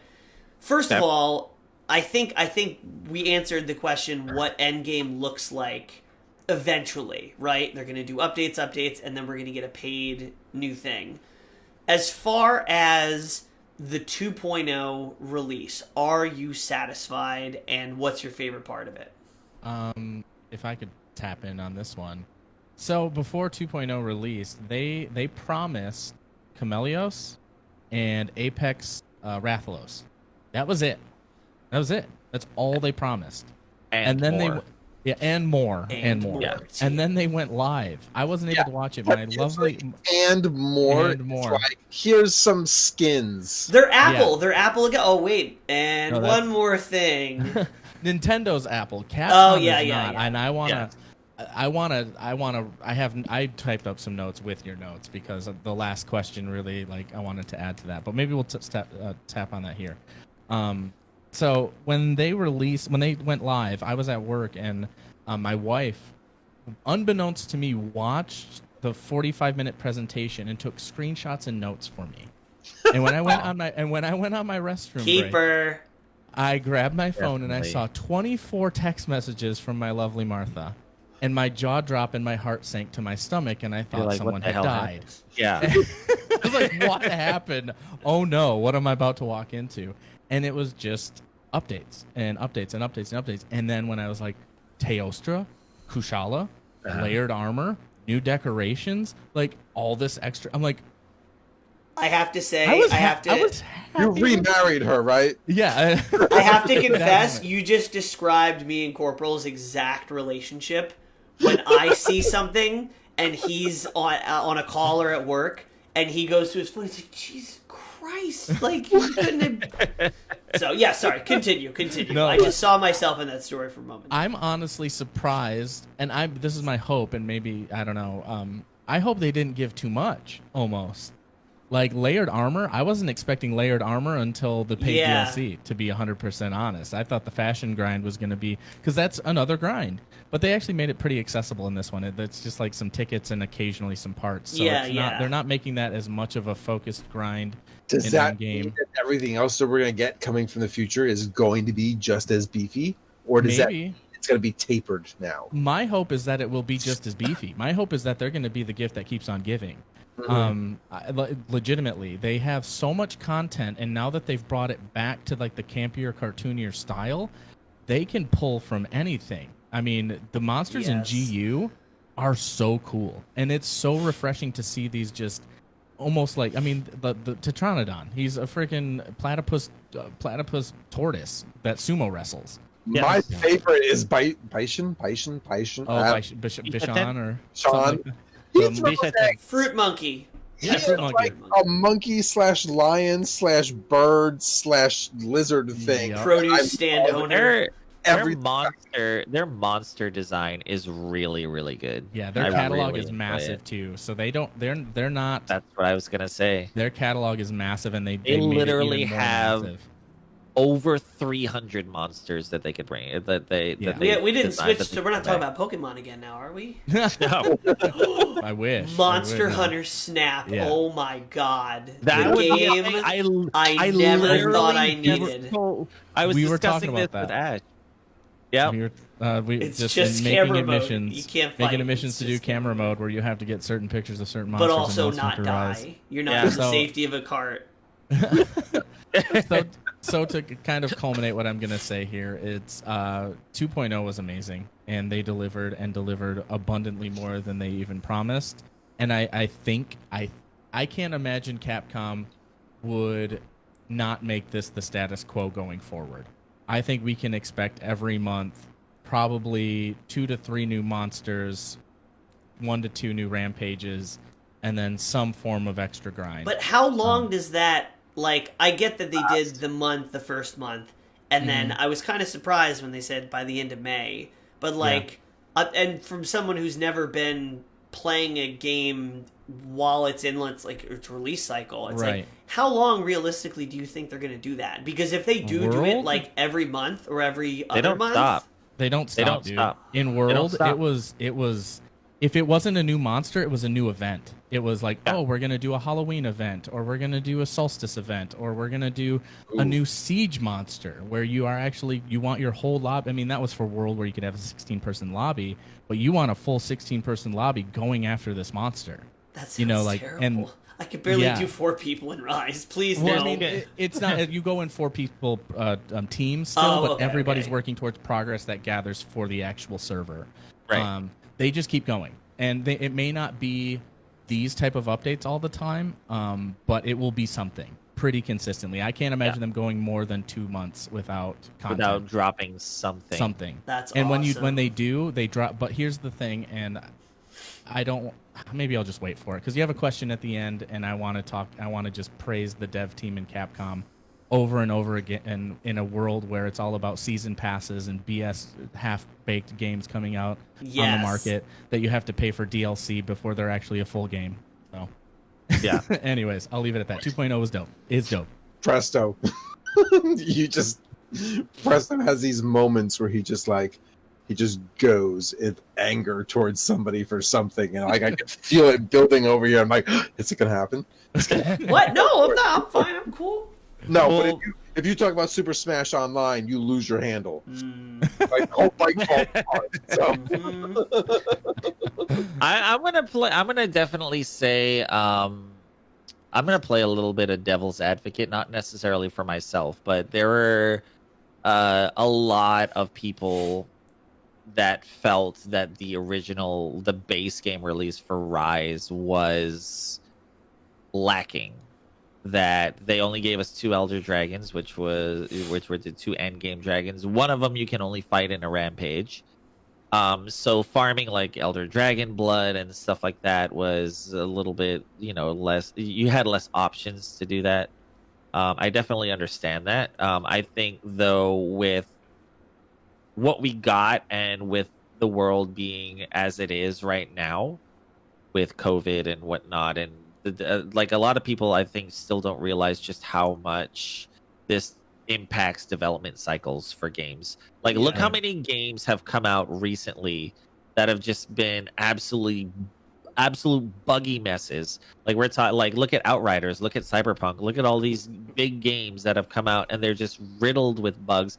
But Rise has been like, I haven't really experienced any bugs or really anything like that. It's been really smooth. I mean, if you look at the amount of monsters that we got compared to past base game releases, it's very comparable. Maybe one or two monsters here or there, you know. So we've got the same thing. So I mean, as far as updates go, I feel like some people feel that 2.0 should have been included in the base game. I'm not necessarily gonna say that. I think what we got as the base game was, I think it was a little bit more than I was really expecting, because when I heard it was kind of short, I wasn't expecting to spend that much time finishing off the game. I felt like that there was a lot there. The new monsters, as far as the new monsters go, you know, there are 3 returning monsters, nothing really new, but they've changed them in different ways. Like Kushala, if you fought Kushala in Worlds, you will know that that is a huge, just bummer, horrible, annoying fight. Kushala is really fun now. Like Kushala those tornadoes is one of my so favorite cool. fights now. Grasshorad and cool. Kushala are probably Dude, well, now Grasshorad, I don't man. want to. We'll get there. Grasshorad. The next section is monster specific. Yeah, stuff. we'll get back to that. But as far as like 2.0 and beyond, like to reiterate what Cham said, and being like just being with Monster Hunter for longer than I guess most of you guys have been, they don't stop. They really do not. Like I've always told people, if you are looking to get your money's worth out of a game, you cannot go wrong with Monster Hunter. They give you so much free content. I mean, it we is talk about ludicrous. I'm very dollar excited per to hear hour, that. like dollar per hour. We go back to that movie theater reference. Like you're Yeah. right, Monster Hunter, you definitely get your dollar's worth. But it's not only that. Like literally every other month or so, they're giving you new monsters. They're giving you new quests. They're giving you new stuff. And then, like with Monster Hunter Rise, they release, or not Rise, with Monster Hunter World, they release an expansion that has as much or more content than the base game, and it's Right. only $40, Right. which is like ludicrous. And I go back to I was on the original Destiny train. Mhm. Loved Destiny, I loved feel the you, buddy. concept, wanted it, paid $60 for the game. They then came out with the expansion, which was almost another $60, which should have been the original game in its first place. Yep. You ultimately end up paying like $145 so that you can get everything that should have been a part. Like people who go on rants about developers or publishers. Like Capcom definitely is and produces quality It and does. appreciates their gamers. And to Yeah. your point, developers have a good tap and a line on the vein and the pulse of what their contributors, their payers, their gamers are actually looking for. Right. Yeah, 100%. absolutely. And do- Capcom really does have a good, as far as just the Monster Hunter team does such a good job. And I mean, whether or not you feel like 2.0 should have been in the base game, it's free anyway, so we got it anyways. Eventually, And a It's month little bit later. later. I do So think it's not some like of the it's big. 2.0 stuff should have been in the base game. Like some of the, I mean, I'm again coming from a perspective of never having played Monster Hunter like during the release cycle. But when I got to the end of Rise, I was like, "Where's the end game?"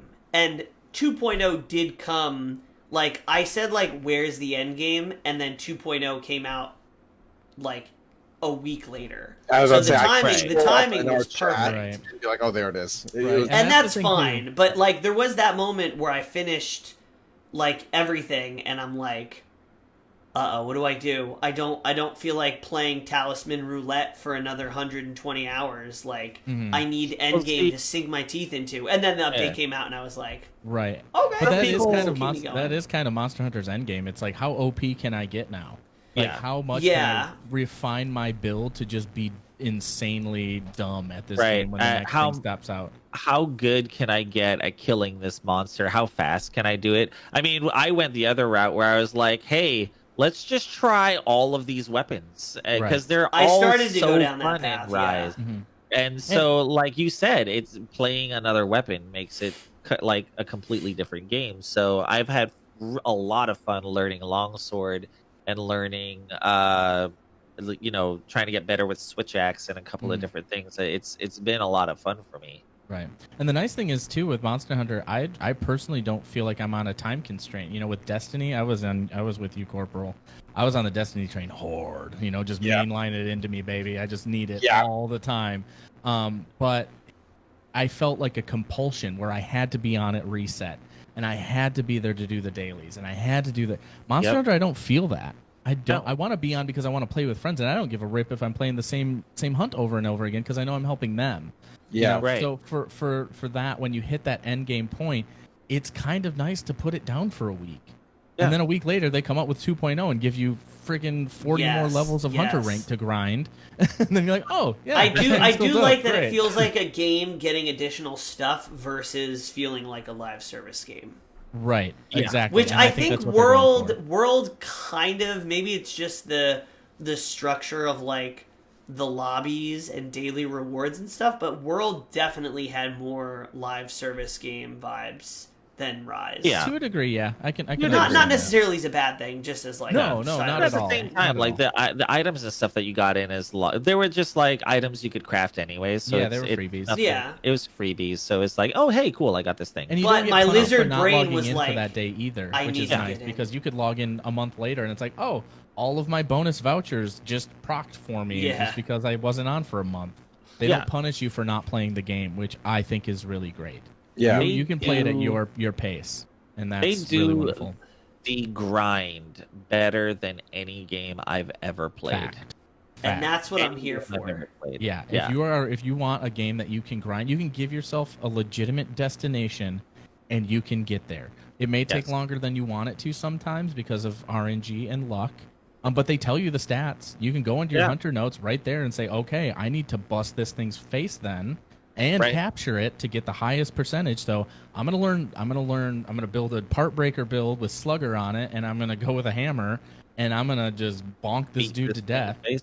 Yeah. So it gives you the roadmap, and that's cool. It doesn't hide it. It doesn't No. hide it, and they're very transparent about that. And it's not It just hides hidden. it from the lazy people like me who don't go. Right. Right. But that's I'm like you a lot. I've like Snork has had to drag me along sometimes with learn. Like I remember there was I'm one seeing time I was looking seeing who I relates was to looking who through my in menu. This, in I was this looking through my party menu, here. and he was in my chat. He's like, "Jam, just Yeah. freaking hit this Like, button and hit R2 twice. killing me, dude, Just please. stop doing this." Yeah, it's like stupid things I've like done that, the but- same thing when he's on yeah. a Sunday stream. I'm like, I'm- no, you need to go this. No, the Palico armor. No, you need to go. Don't go to the Yeah. main weaponsmith. Go to the tiny cat weaponsmith right Ignorance next to is him. bliss for me many a time when I come to a Yeah. video game a lot. So I don't pressure myself into learning everything until somebody brings it up and I'm like, oh, cool, I can do that. Well, good. I've had my right hand tied behind my back now, so now that I know how to do this thing, it should be much Yeah. easier. That was me with Firebug. Yeah. Yep. Oh, 100%. I have a buddy that doesn't even want to touch it, and I was like, dude, I felt the same way. Just try it. Just force yourself to do it. It's Just gonna go. make the Just game go. so Tell much- him. Say, go fight Nargacuga or Magnamalo for a minute, and without then one. come tell me how you Enjoy don't it. like Wirebug. Have fun. Yeah. Wire But yeah, card. the grind, like I like one of the reasons why I like the grind in Monster because it doesn't even feel like a grind really. It's just Yeah, like it's oh, I just gotta a hunt set this of thing again. challenges. Yeah, you're like oh, I gotta hunt this thing again, but it's still kind of fun every time because there's always something you can improve on.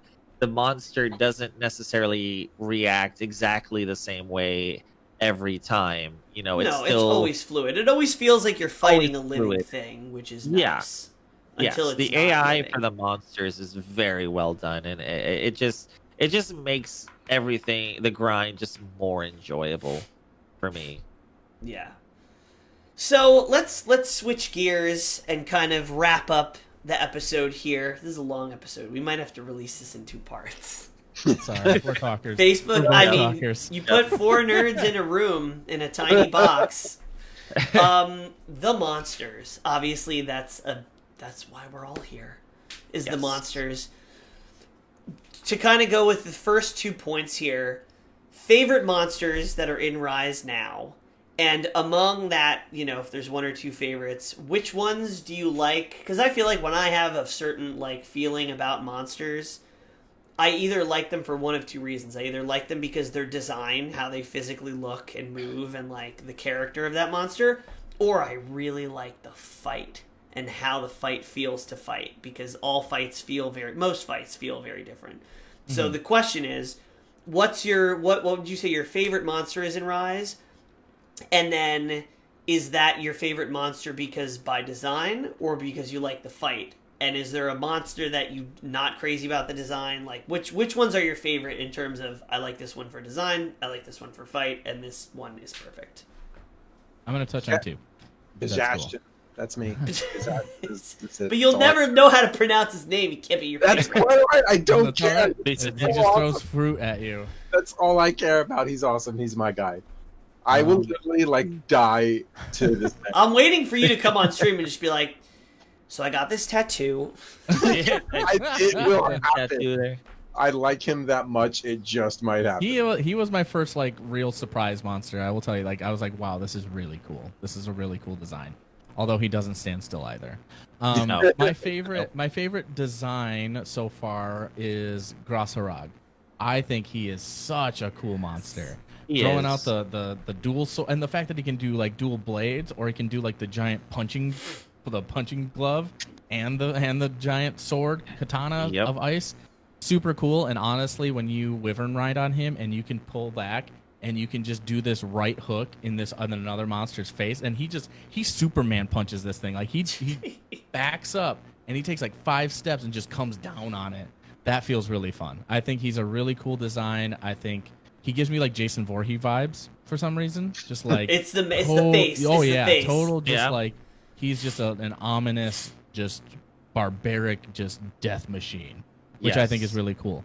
For the other one, kind of going on of you like the design of one and the fight of one of another. I hate the design of Kezu.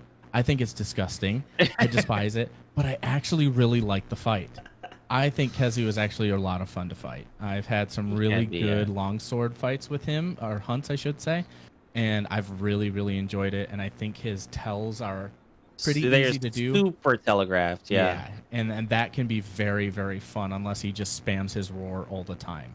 But thank God they gave a lot of good counter attacks that you can do for roars now. I can't dodge them as good as I used to, but a lot of the switch skills seem to just kind of give you level 5 earplugs or whatever, and just you don't even care about it. You just is that the white worm?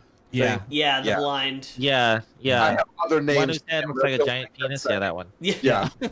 My favorite part about Kezu is some famous Bloodborne hardcore Dark Souls streamer got carded twice on his stream fighting low rank Kezu and freaked out and quit and said Monster Hunter Rise is a bad game, and if you like it, you like bad games, and got super not joking salty about it.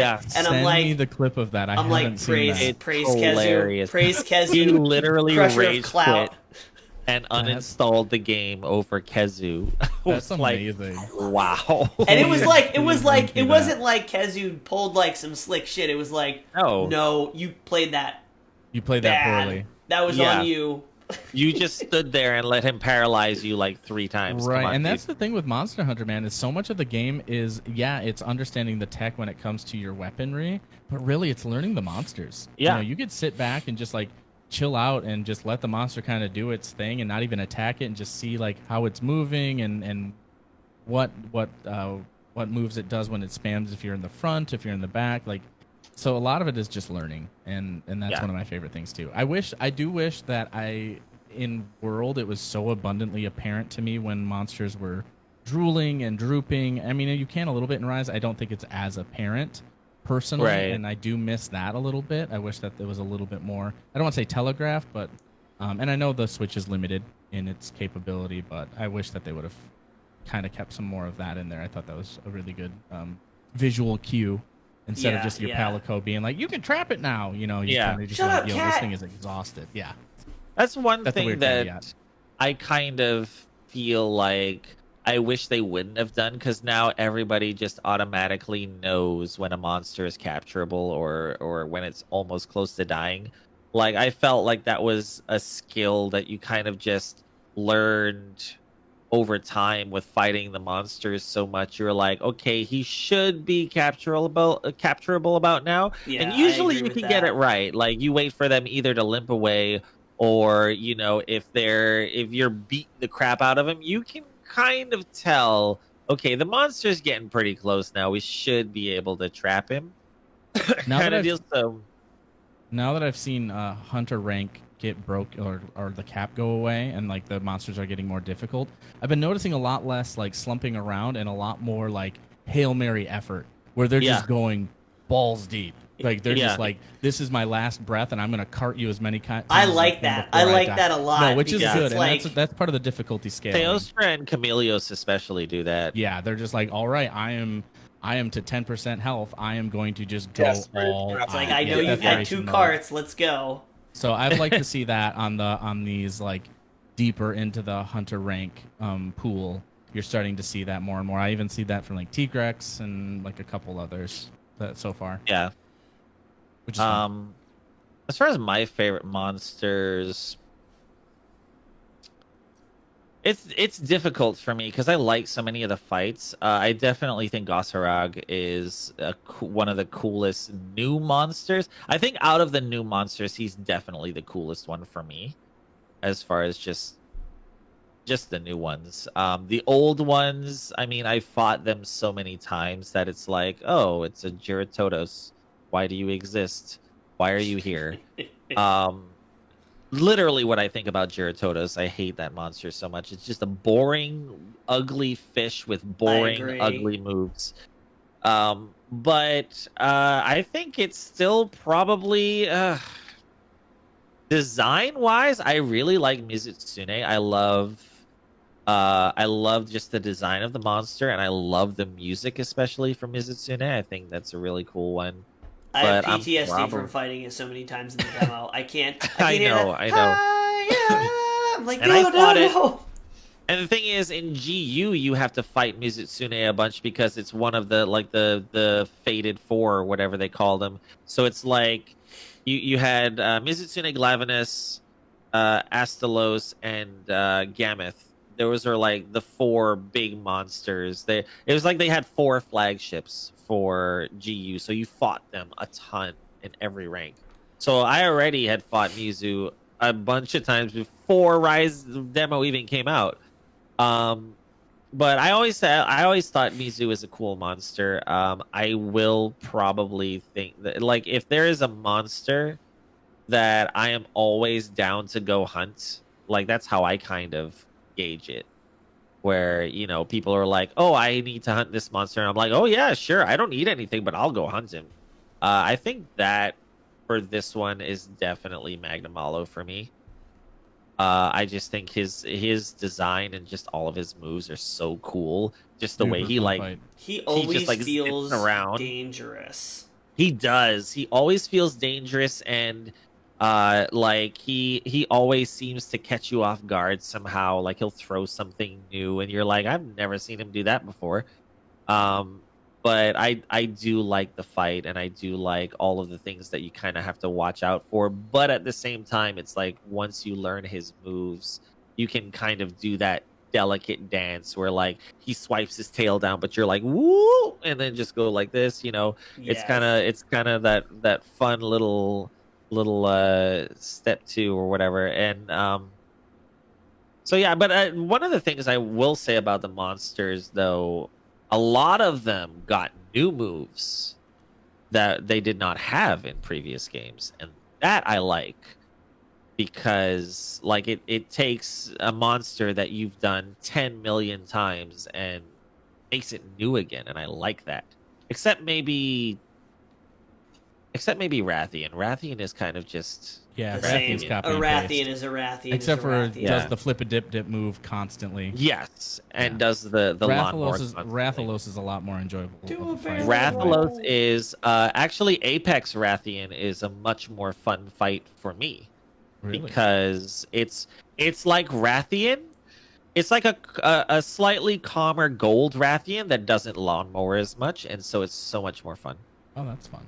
I Yeah. haven't gotten to that. That's what yet, I'm so. looking for towards Endgame is whether or not you talk about master rank or whatnot. Like, how many other move sets are they going to give some of these monsters? As Yeah, you the keep- tempered and the furious. You're and all already that kind seeing of stuff. some now with the cap break. You're already seeing Magnamalo get a couple new moves, and Mhm. Yeah. even like if you hunt a monster in a different locale than you're used to, like Almudron.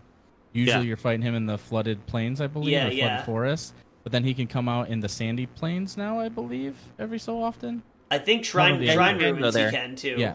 Yeah, and like I don't want to say acts completely different, but I've been very surprised by some of the things that I've seen that monster do. So different locations, different rank.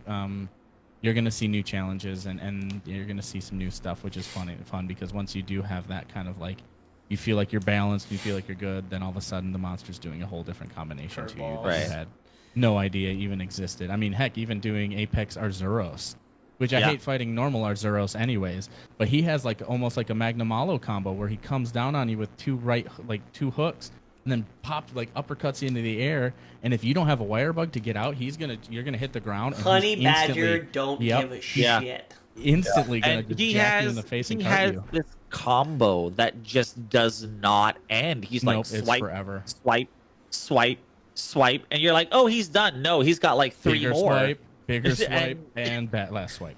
Yeah. That got me. I was like, oh, I know this monster, and I'm like, oh no. no, you don't. No, you don't. But that's something that they have done in the past. If you played GU or some of the older monster hunters, like from World to Iceborne, the monsters that they kind of like the master rank version of, say, Toby, does not change. Like, he gets more health and he hits harder. But his movesets don't really change. He gets more aggressive, like he uses them more often. Yeah, but there's no his new movesets don't really moves. change. But Hmm.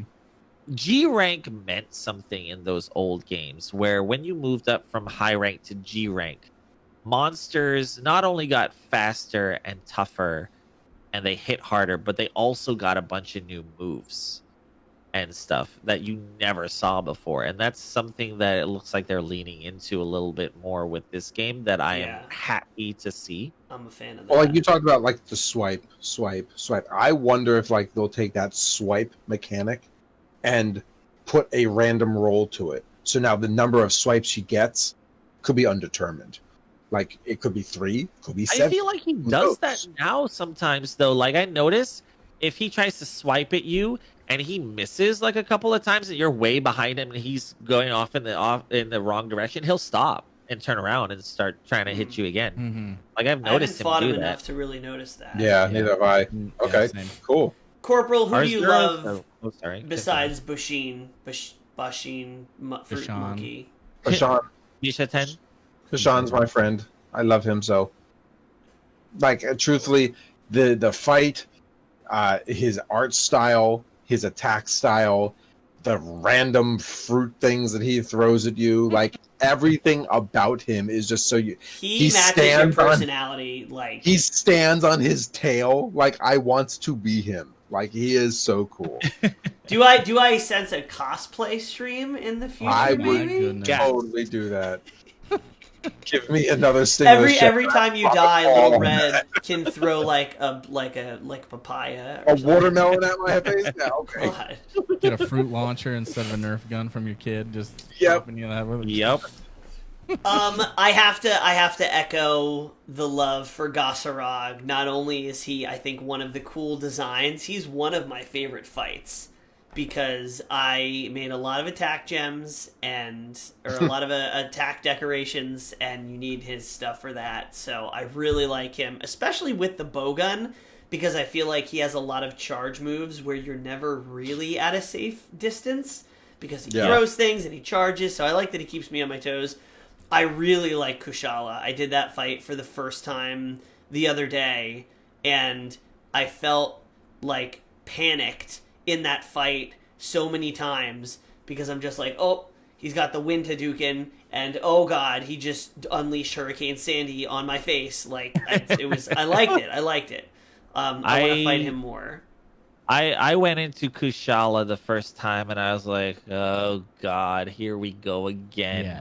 And Yeah, then like fighting Kushala, especially where it rears back and shoots like 6 tornadoes at you. I was like, whoa, what is this? Like, and it doesn't, like, they've made the fight a lot less annoying. You don't get beat about by wind pressure as much Yeah. anymore.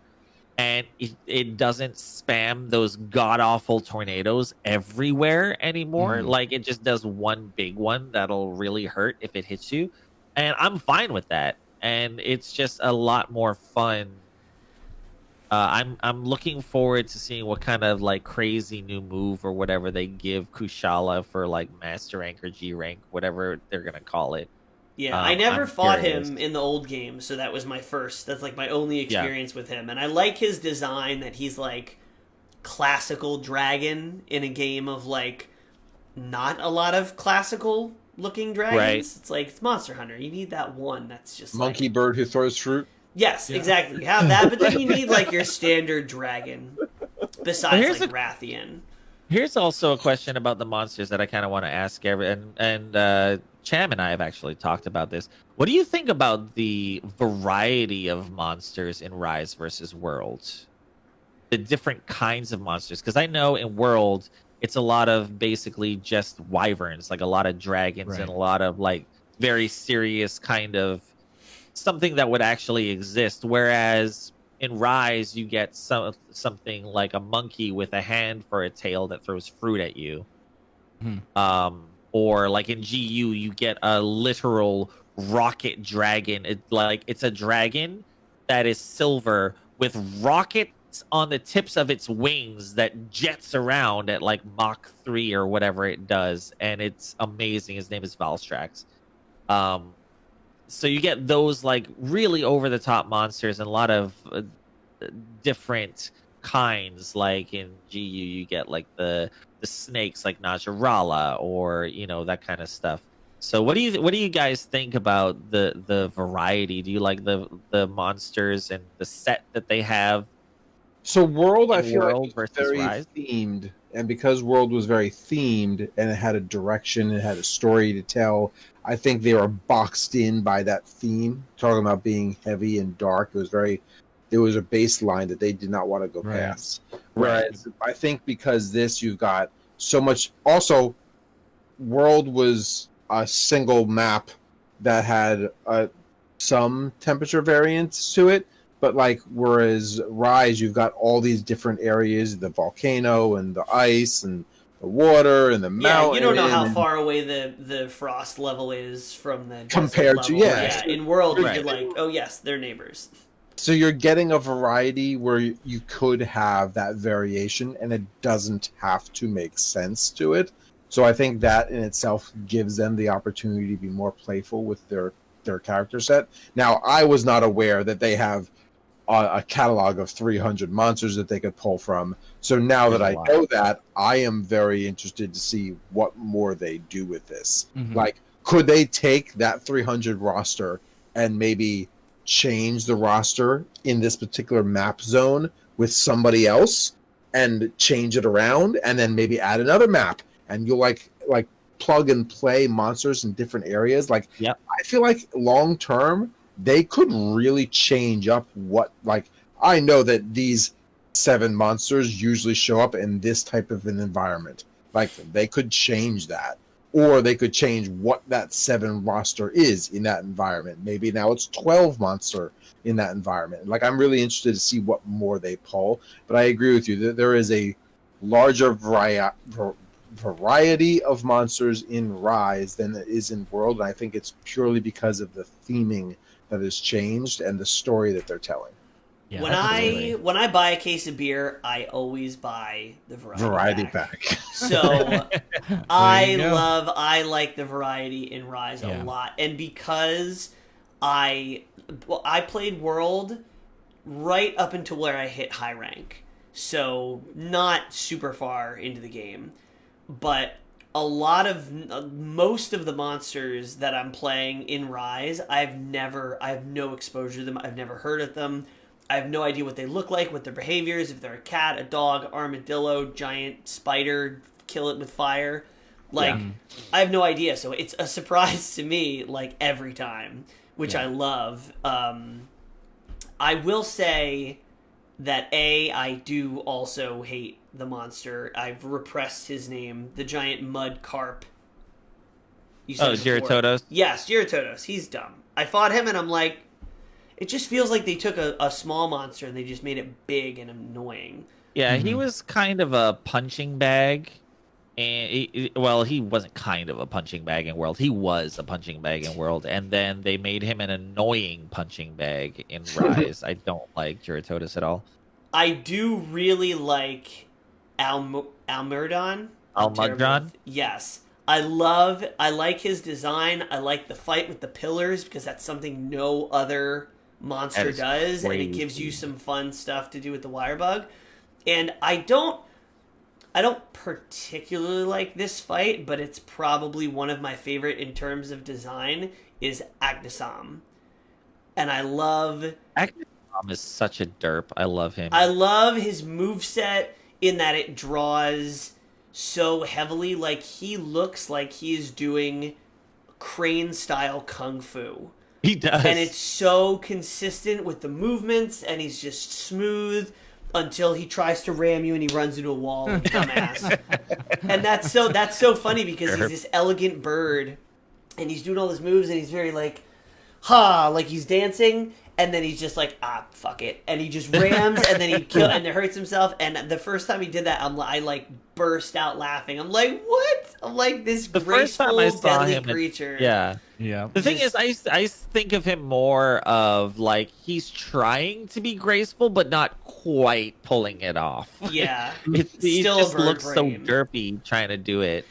Me and Corporal grew up in New Jersey on an island, off of an island. So we had those kinds of birds, not giant monster demon birds, but Are you sure? I mean, we were smaller then. They were still full size. great egrets and stuff like that. So I saw that bird and I'm like, oh yeah. I felt like a sort of kinship. The fight I'm kind of lukewarm about, but as far as design, it's one of those monsters that's you're never. I don't think anybody's ever going to be saying, oh, Great Azuchi is my favorite monster. You're not going to get as many of those people because it's an early game monster that's kind of just there for you to beat on for a little bit. Yeah, and you have to have those guys in there. As early game monsters go, though, Great Azuchi, I think, way cooler than Great Jagras. 100%. Yes. I call Great Azuchi Great Zucchini every single time, and it never gets old. The giant spider. Raknakadaki. Raknakadaki, yeah. I like that fight. He's dope. Yeah. Tip. Found this out on Twitter. When Rachna does the pull herself move, she shoots out a web and pulls herself, you can cut the web to stagger her and do damage. Oh, I didn't know that. No way. You have to have a slicing, and it staggers her and it does damage to her. It's a crit. It's like an affinity. Do you just attack the string, or do you need a slice? When you if you have Great Sword or Longsword and she shoots it out, if you're right in the pathing of it, you can just cut it and. But if I have hammer, am I just? You probably have to have slicing damage. It probably has to be some form of. That's cool. I like that though. That's honestly, I hate. No, and saw a clip on Twitter. Super cool. Can't wait to. I hate Raknakadaki's fight with hammer.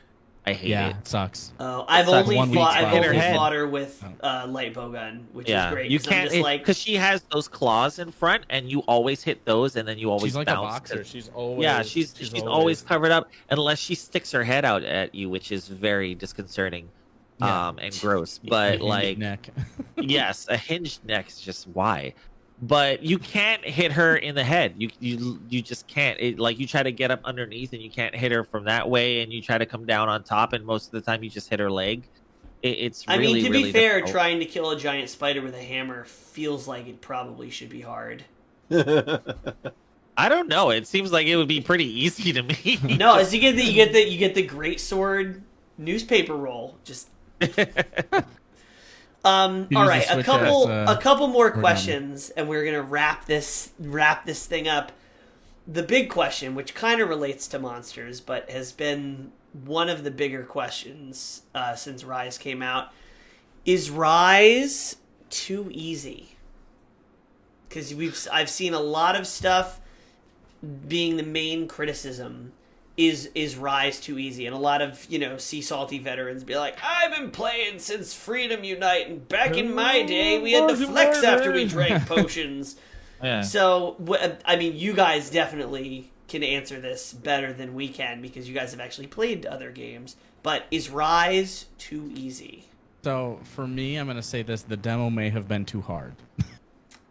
At least the Magnamalo one. Magnamalo was over. And it was very glitchy, and it had like some really strange hitbox interactions and stuff too. And I played the living crap out of that demo. So I think once main release came out and it felt so clean and felt a lot better adjusted, it did feel a bit easier.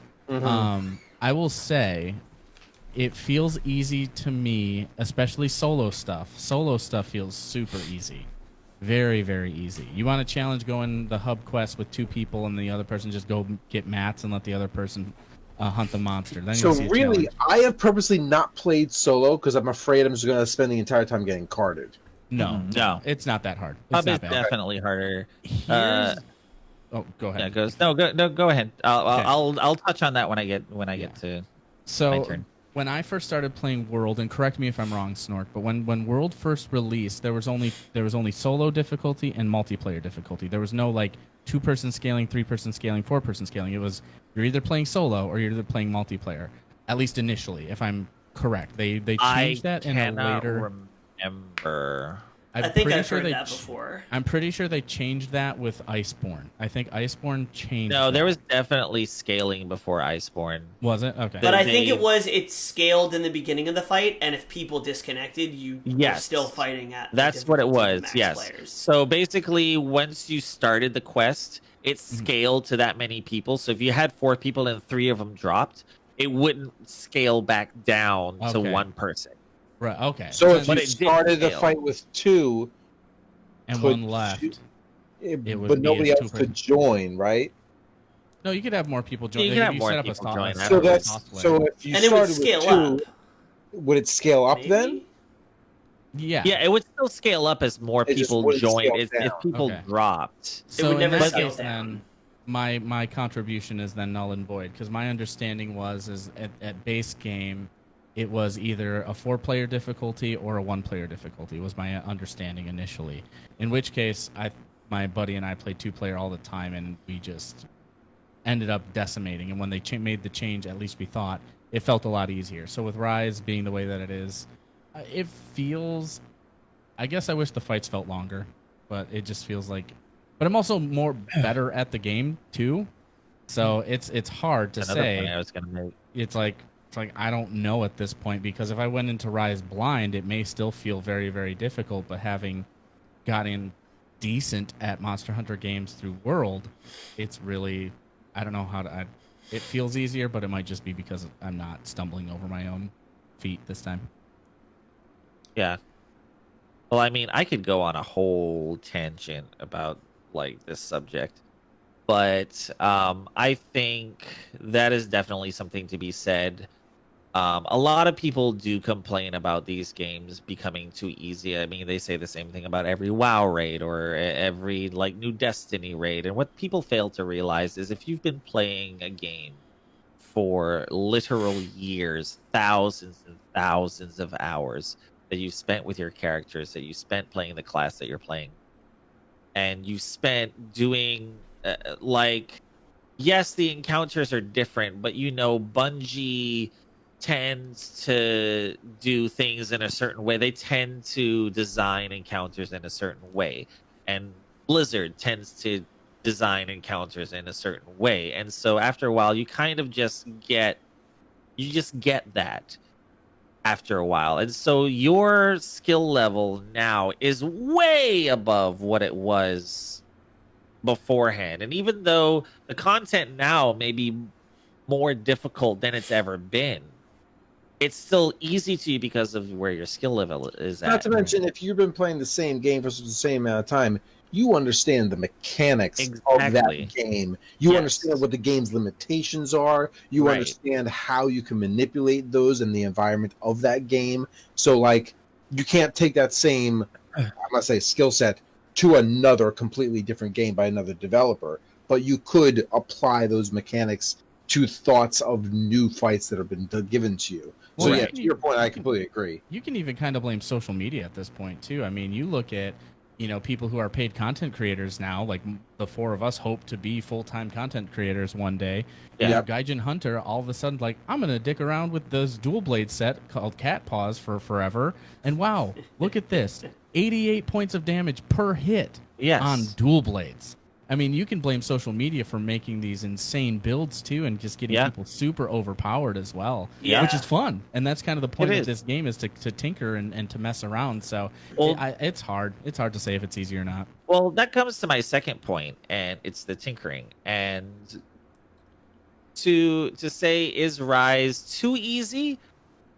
I don't know if it's too easy, but Rise is easier by design, and they have said so. Mm-hmm. And one of the reasons, the big reason why they have said that it's easier, or why they made it so, is exactly the reason why Cham never played any other weapon in World, is because the monsters were so hard at that point that you felt severely gimped when you tried another Completely.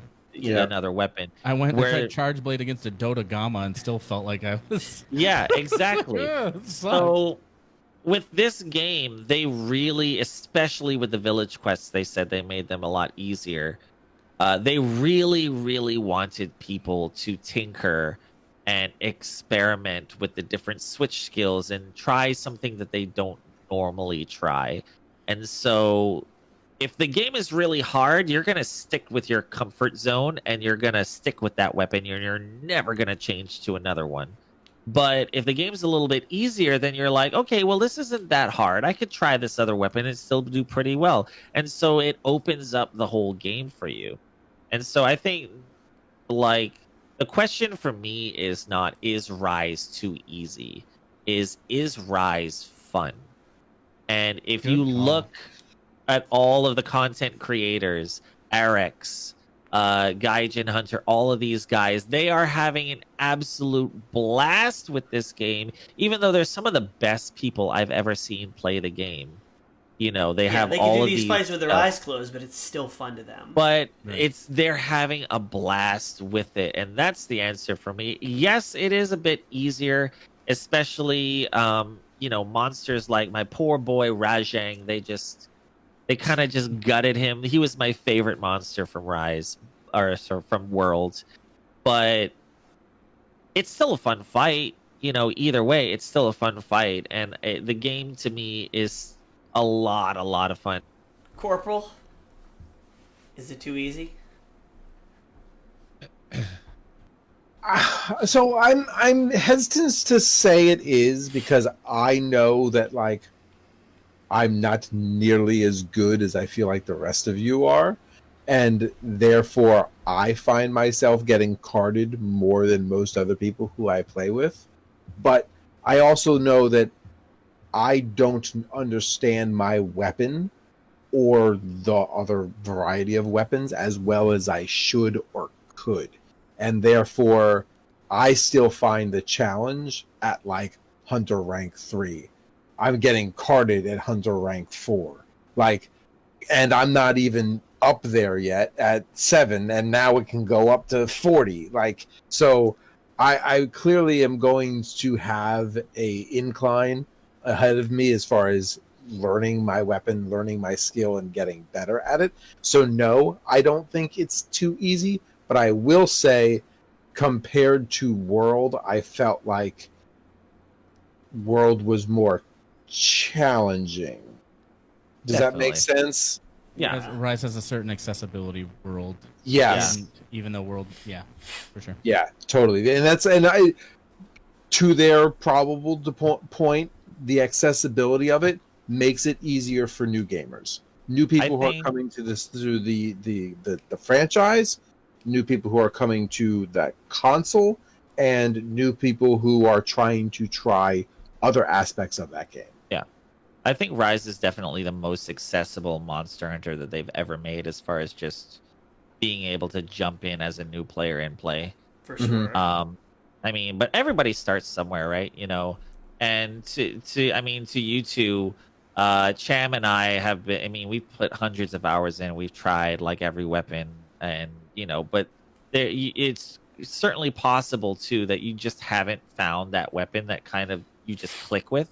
Like for me with dual blades, it was one of those things where I had hundreds of hours in Monster Hunter World, and I was playing mainly Charge Blade, and I liked Charge Blade. Charge Blade was fun, and then one day I tried dual blades, and I was like, "This is way more fun." I just like it's something in my brain. It just like It's my I was like, exact "This is experience with Hammer and World. This is exactly what I wanted out of a weapon," and I never look back. On the subject, is Rise too easy? So the village quests are too easy. If you've seen me stream, you will see that I'm only up to the 4-star rank, or the 4-star hunts in village quests, because I abandoned them at this point, because I did them and I was like, these are killing me. They're too easy. Do them. Just run them. through them. Through them. The last one is actually a good challenge, and the item you can craft is worth it. Do them. Yeah. Okay. I know what I'm doing on my Tuesday stream then. Yeah. Just get it done. Just boil.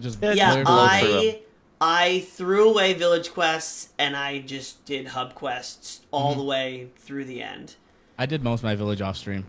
Yeah. Village, yeah. But so I think, and I'm never the person that's like, oh, this game is too accessible for noobs, screw them casual gamers, because I know some people like that, and I hate that.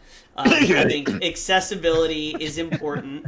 I don't think the game needs to be a pushover, but I think an early entry point that opens the game up to a broader audience is good. Whether they get weeded out halfway through by Nargacuga killing them and making them uninstall, or Keizu carding them twice and then, crying in the corner is fine. But the entry point for learning the game and even getting your legs about you, I think, is good. I do think... I remember thinking as I was playing through, I'm fighting these monsters. I guess when I played World, everybody was like, yes, in Monster Hunter games, everybody has their walls, their wall monsters. And I remember people warning me, Anjanath. Anjanath is typically the first wall, and then, what's his name? Clifford, Big Red Dog. Dogran. Yeah, he was the second wall. And I remember thinking, like, playing in World, I'm like, okay, and then I hit those walls, and it felt good to be challenged and cart and die and then go back and improve and tweak what I could do in my setup and go back. And I feel like that happened way too late with Rise, if at all. I liked that the beginning was a little easier, a little more accessible, fine. But I didn't fail, and I'm not trying to be like, oh, I'm so good at Monster Hunter, because I'm really not. I didn't feel any real challenge or like fail a quest until like way later than I thought I was going to. Yeah. And even Eric, they're saying the same thing. That is kind of what I have a problem with. I do appreciate the fact that it's like, okay, there's easier hunts, like when I've been hunting with Corporal and he's not as high in hunter rank. By the second quest, I'm like, you know what? I'm going to try Gunlance. I'm going to try this. And being able to try it and not feel totally handicapped is great, and I love the variety. But I want to have my cake and eat it too. and I really hope that Typical. the end game gets harder, and I think it will. It probably I think it will. because again, I recognize that these games get a lot of updates, and Capcom is like not shy in just punching their player base directly in the face, like with a Fatalist or something like that, and giving you a real challenge. But I want it, so I won't say the game is too easy. I would say that I would have appreciated if they introduced some harder challenges earlier on, even if they were only as optional quests, because now I'm finding myself, now that I'm doing the monsters where you have to hunt, Nargacuga and Magnamalo in the same hunt, now I'm starting to drool a little bit at okay, I don't know if I can do this, and I like that. Well, and that So- may have been even be part of the what Snork was saying earlier. Like, people may have expected what 2.0 was going to bring to be in the original release, because now Right. that those monsters are out, like, I never call him Basilgeist, but Beetlejuice. I think also Beetlejuice is a solid Beetlejuice. a solid fight, and I think that's pretty challenging. And honestly, Apex Arzuros, he carded me like twice, which felt good. Like, I wanted that. I was talking with one of my good buddies in the stream, and he, before the update went live, he's like, dude, is it weird that I want to get carded by some of these monsters? I did. Like, dude, I not at got all. carded. Not at all. I got carded like back to back 2 times. Who was it? I can't remember. But I got carded back to back twice, and I just had a stupid smile on my face, and I'm like, yes, a worthy adversary. Like, I was Well, so. I think it's hard too, I was because so like pumped. Magnamalo and 2.0 demo was so hard.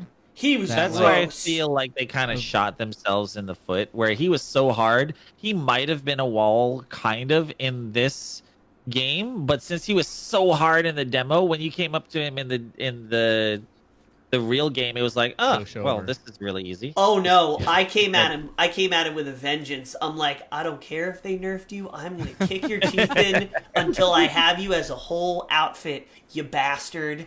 I hate. Oh, I wanted Well, to get the this amiibo just so I could melt him with a magnifying glass. In all How it was fairness, treated though, in the demo. that demo, we took that demo, Magnamalo, and brought in as many people as we could, people who are way better at the game than we Yep, were. same. And we tried everything we could His- to destroy him. His brick And we meat got face every ourselves- time. I purposely stayed back, so I wasn't the reason we failed that mission. Like, we tried Well- so hard.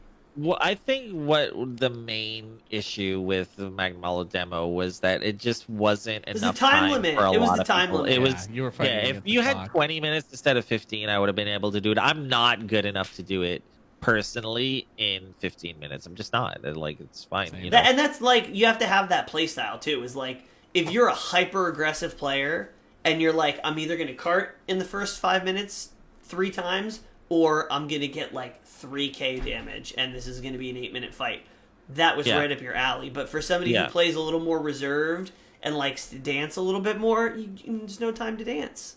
There's no Yeah. time to dance. They didn't even play my favorite song. This is a question that comes up, I think, or a subject that comes up with every Monster Hunter, because they said the same thing about World. Like, there's a lot of people out there that say World was way easier than what came before it. And I think certainly for some monsters, I think that is definitely true. I think sometimes it depends on the monster, but otherwise, like, I think it's just people's skill level. Yeah, You've yeah. been I think playing that Monster Hunter compounding for- skill levels too. 2,000. You got Chester who comes into my chat. 2,000 hours in GU. Like, of course, it's gonna be like easier for him, probably. Yeah. All right. Last question. This is the side quest, so I'll let Corporal tee this one up. What's the best thing about Monster Hunter, and why is it the community? Great. Oh man. Let me tell you, I mean, just you guys in itself.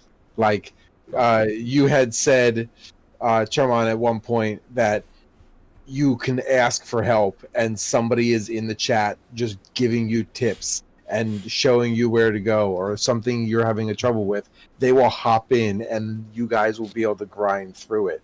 Like, it is all the time in our chat. Like, I have a question. Like, I really want to change this. Somebody's giving me directions. I have never learned to play a game like I learned to play Monster Hunter, because I started with World and I didn't know anything. There's a million systems. The UI is made by them. Tutorial on tutorial on tutorial. Spaghetti at a wall is how they design their menu systems. And World was made... We learned this game by crowdsourcing. Yes, World was made so much easier because I had people in the chat, and I'd be like, oh my god, I have to trap a monster? I don't want to trap a monster. There's no tutorial. Yeah. There's not, like, please, chat, save me from Googling a half an hour rabbit hole through YouTube. How do I trap a monster? Oh, do this and this. Yes! Yeah. Like, and maybe it's like inadvertently co-op. I don't know. I mean, I think it is a true testament to the Monster Hunter community. I really do, but it also might be a testament to Facebook gaming. Yeah. I mean, honestly, like, that's a thing. I mean, I've never streamed on Twitch to an extent that it was actually meaningful. I've done it like 4 years ago, like twice. Yeah. Like nobody. So you know, maybe there would be a little bit more elitism over there. Don't quote me on that, or or say, oh my god, this Facebook streamer's dogging on Twitch. That's not what I'm getting at. I'll dog on Twitch. The community feel on Facebook is astronomically different than what I expected when it came to, because I consider myself a very average gamer. I'm decent at Monster Hunter. I'm not a pro by any means. I can hold my own, but I'm not like, you know, I consider Snork way more educated and way better. I go to him for a lot. But like, I met Snork through streaming on Facebook. The great mixer. We met you two. Yeah, right. Streaming you guys. on Facebook. Like it's the great mixer exodus brought him and a few more people through, and I was one of the few people. Because I mean, even on Facebook Gaming now, Monster Hunter at most has at most like 650 people watching total. Worldwide, if you go on, it's a very small niche community on Facebook. It doesn't feel that way though, because when we've streamed Smash as much as I can tolerate streaming Smash online. We've streamed a bunch of different games, and when we started streaming Monster Hunter, it was a totally different experience because of you the play community. Monster Hunter? Cool, I do too. Let's play. Yeah, yes. And there was the moment, I think I was in Snork's chat. It might have been Chamon's chat, where it was like, I popped in to say hi, and then Mimi said hi, and then Hero from Team Okra was in there, and then Jojo came through, and then like the next time I streamed, those people came through, and it's just like the fact that I can go between both of your chats or pretty much any random like English speaking Monster Hunter stream and bump into somebody that I've met before that's viewed or that just is such a testament to like the community. Right. They are dedicated to the game, and they love the people. They just love the fact that people are playing the game. Like they're just your hub ID's up. Do you have space? Which they never just bombard. They're always like, hey man, you got an extra spot? It's like that's why the ID's posted. If you've been in like competitive shooters like Warzone, Battle Royale, fighting games, it's super not the case for it's super toxic. I feel like spoiled from Monster Hunter because like it's easy to forget that a lot of communities are like lead in the water toxic. Yeah, wait, you don't already know about this build? Wait, you don't already know about this strat? Oh, you carded? Oh, man, I'm kicking you out. Like, that never... Yeah. I mean, I'm sure it happens every once in a while, you know. Yeah. Carded by Kezu and go cry, but... you know... I'll tell you, like, what I love about this community and just being... once again, I don't know if it's just on Facebook or not, but, like... I started streaming. I was streaming some World, but where it's first started getting fun for me was when I started streaming GU and I started having those guys from like Team Okra and stuff come in, and I'm like HR 13 or something like that, and I got 3 level 999s like just carrying me through these quests.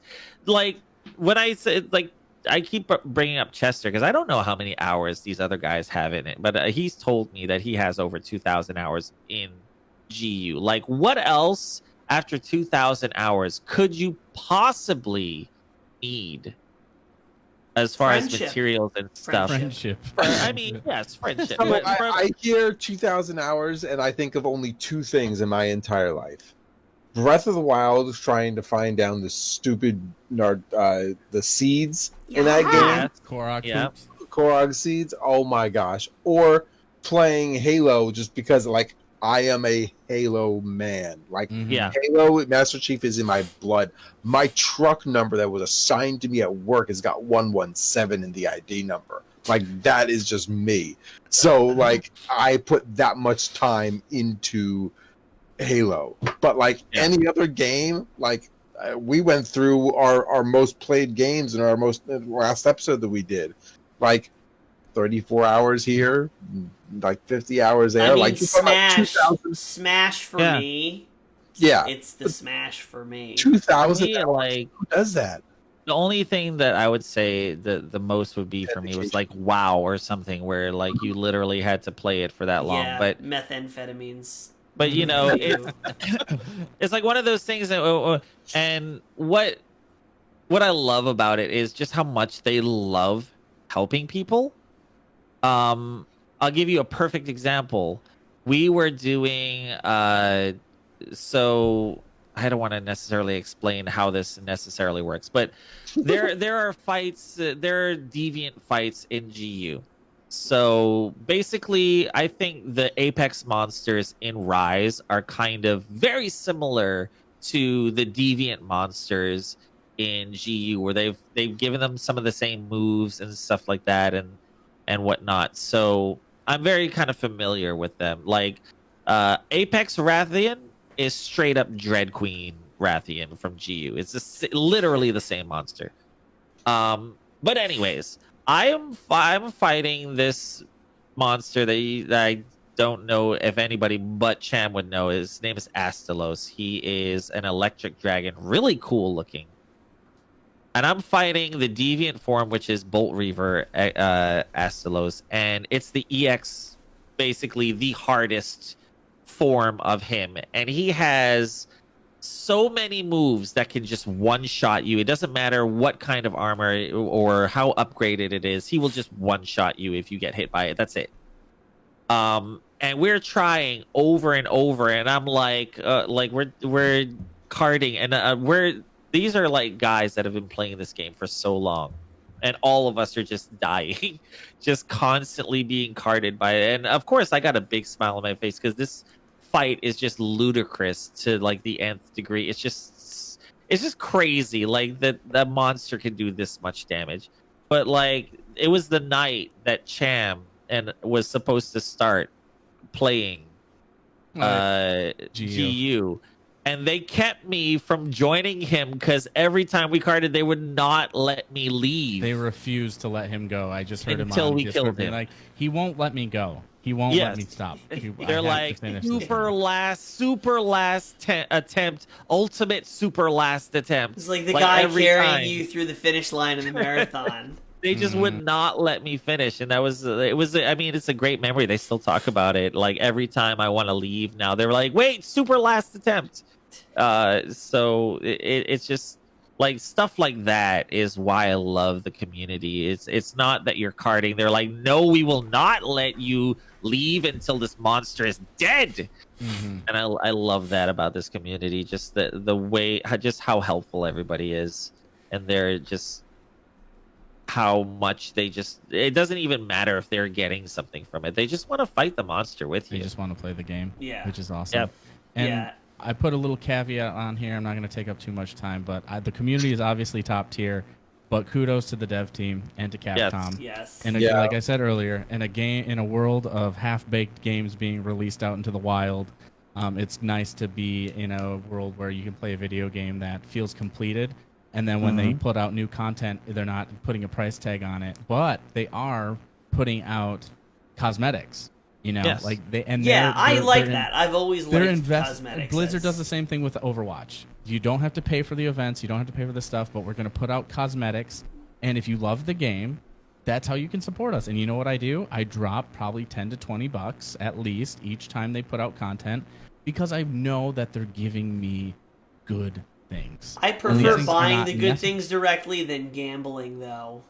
Right. Oh, yeah. The loot box system is a little janky Yeah. in Overwatch. But, like, again, though, with Rise, and you can go in and I'm going to drop, probably 15 bucks in the next week or so to pick up some of the poses, pick up the sticker sets. I bought both packs. I just Right. bought both packs already. Just bought them all. Because they're like, and I think AAA companies need to really look at a game like this that can push 5 million copies, and the team can push out content almost monthly for no cost, and then put out these fun cosmetic things, and they're investing in their community with a quality product, and the community wants to support, and they're not just forcing the Yeah, community. it's a to have good. to It's put a good. It feels like an even relationship where a lot of 100%. developers and communities feel at odds or Right. kind of adversarial. This feels very much like the developers are part of the community and feeding Right. the community. And that versus, may like, also Yep. be a reason why the community is so kind. It's because Yeah, they're not yeah. just getting, It getting starts screwed over left and a right. community starts at the game and the game starts at developers. So it's like a top down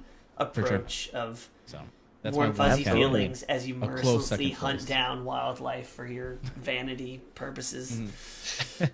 But anyway, that has been our exhaustive review of Monster Hunter Rise. Thank you guys so much. You guys coming on here and gabbing with us is a testament to the community in itself.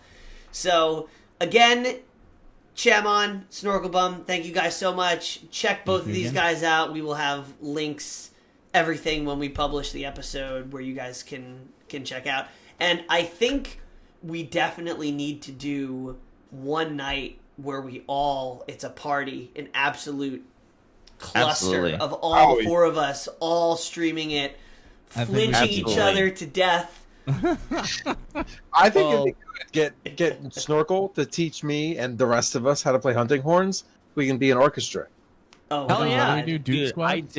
I did a Dude Squad for the The Dude Four demo. Squad. The Four Hornsmen. It was delightful. Before It was Horns, great. man.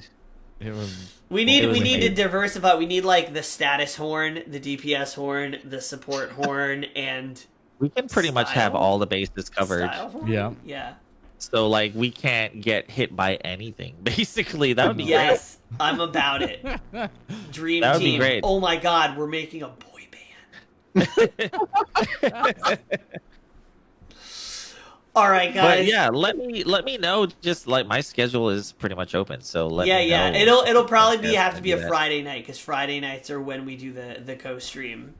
I can do Friday nights because my Friday night has moved to Monday night now. Cham, don't forget. I know. I Has got moved to to remind Monday you, gotta night remind you. now. I don't usually stream on Friday nights, but if we plan it out, I can usually make it happen. And of course, I'm probably going to insist that we make the night some sort of a drinking game, but we can talk about that off stream. All right, guys. Sounds like a Thanks for plan. tuning in. Take care. Keep hunting, and we'll see you in the next one.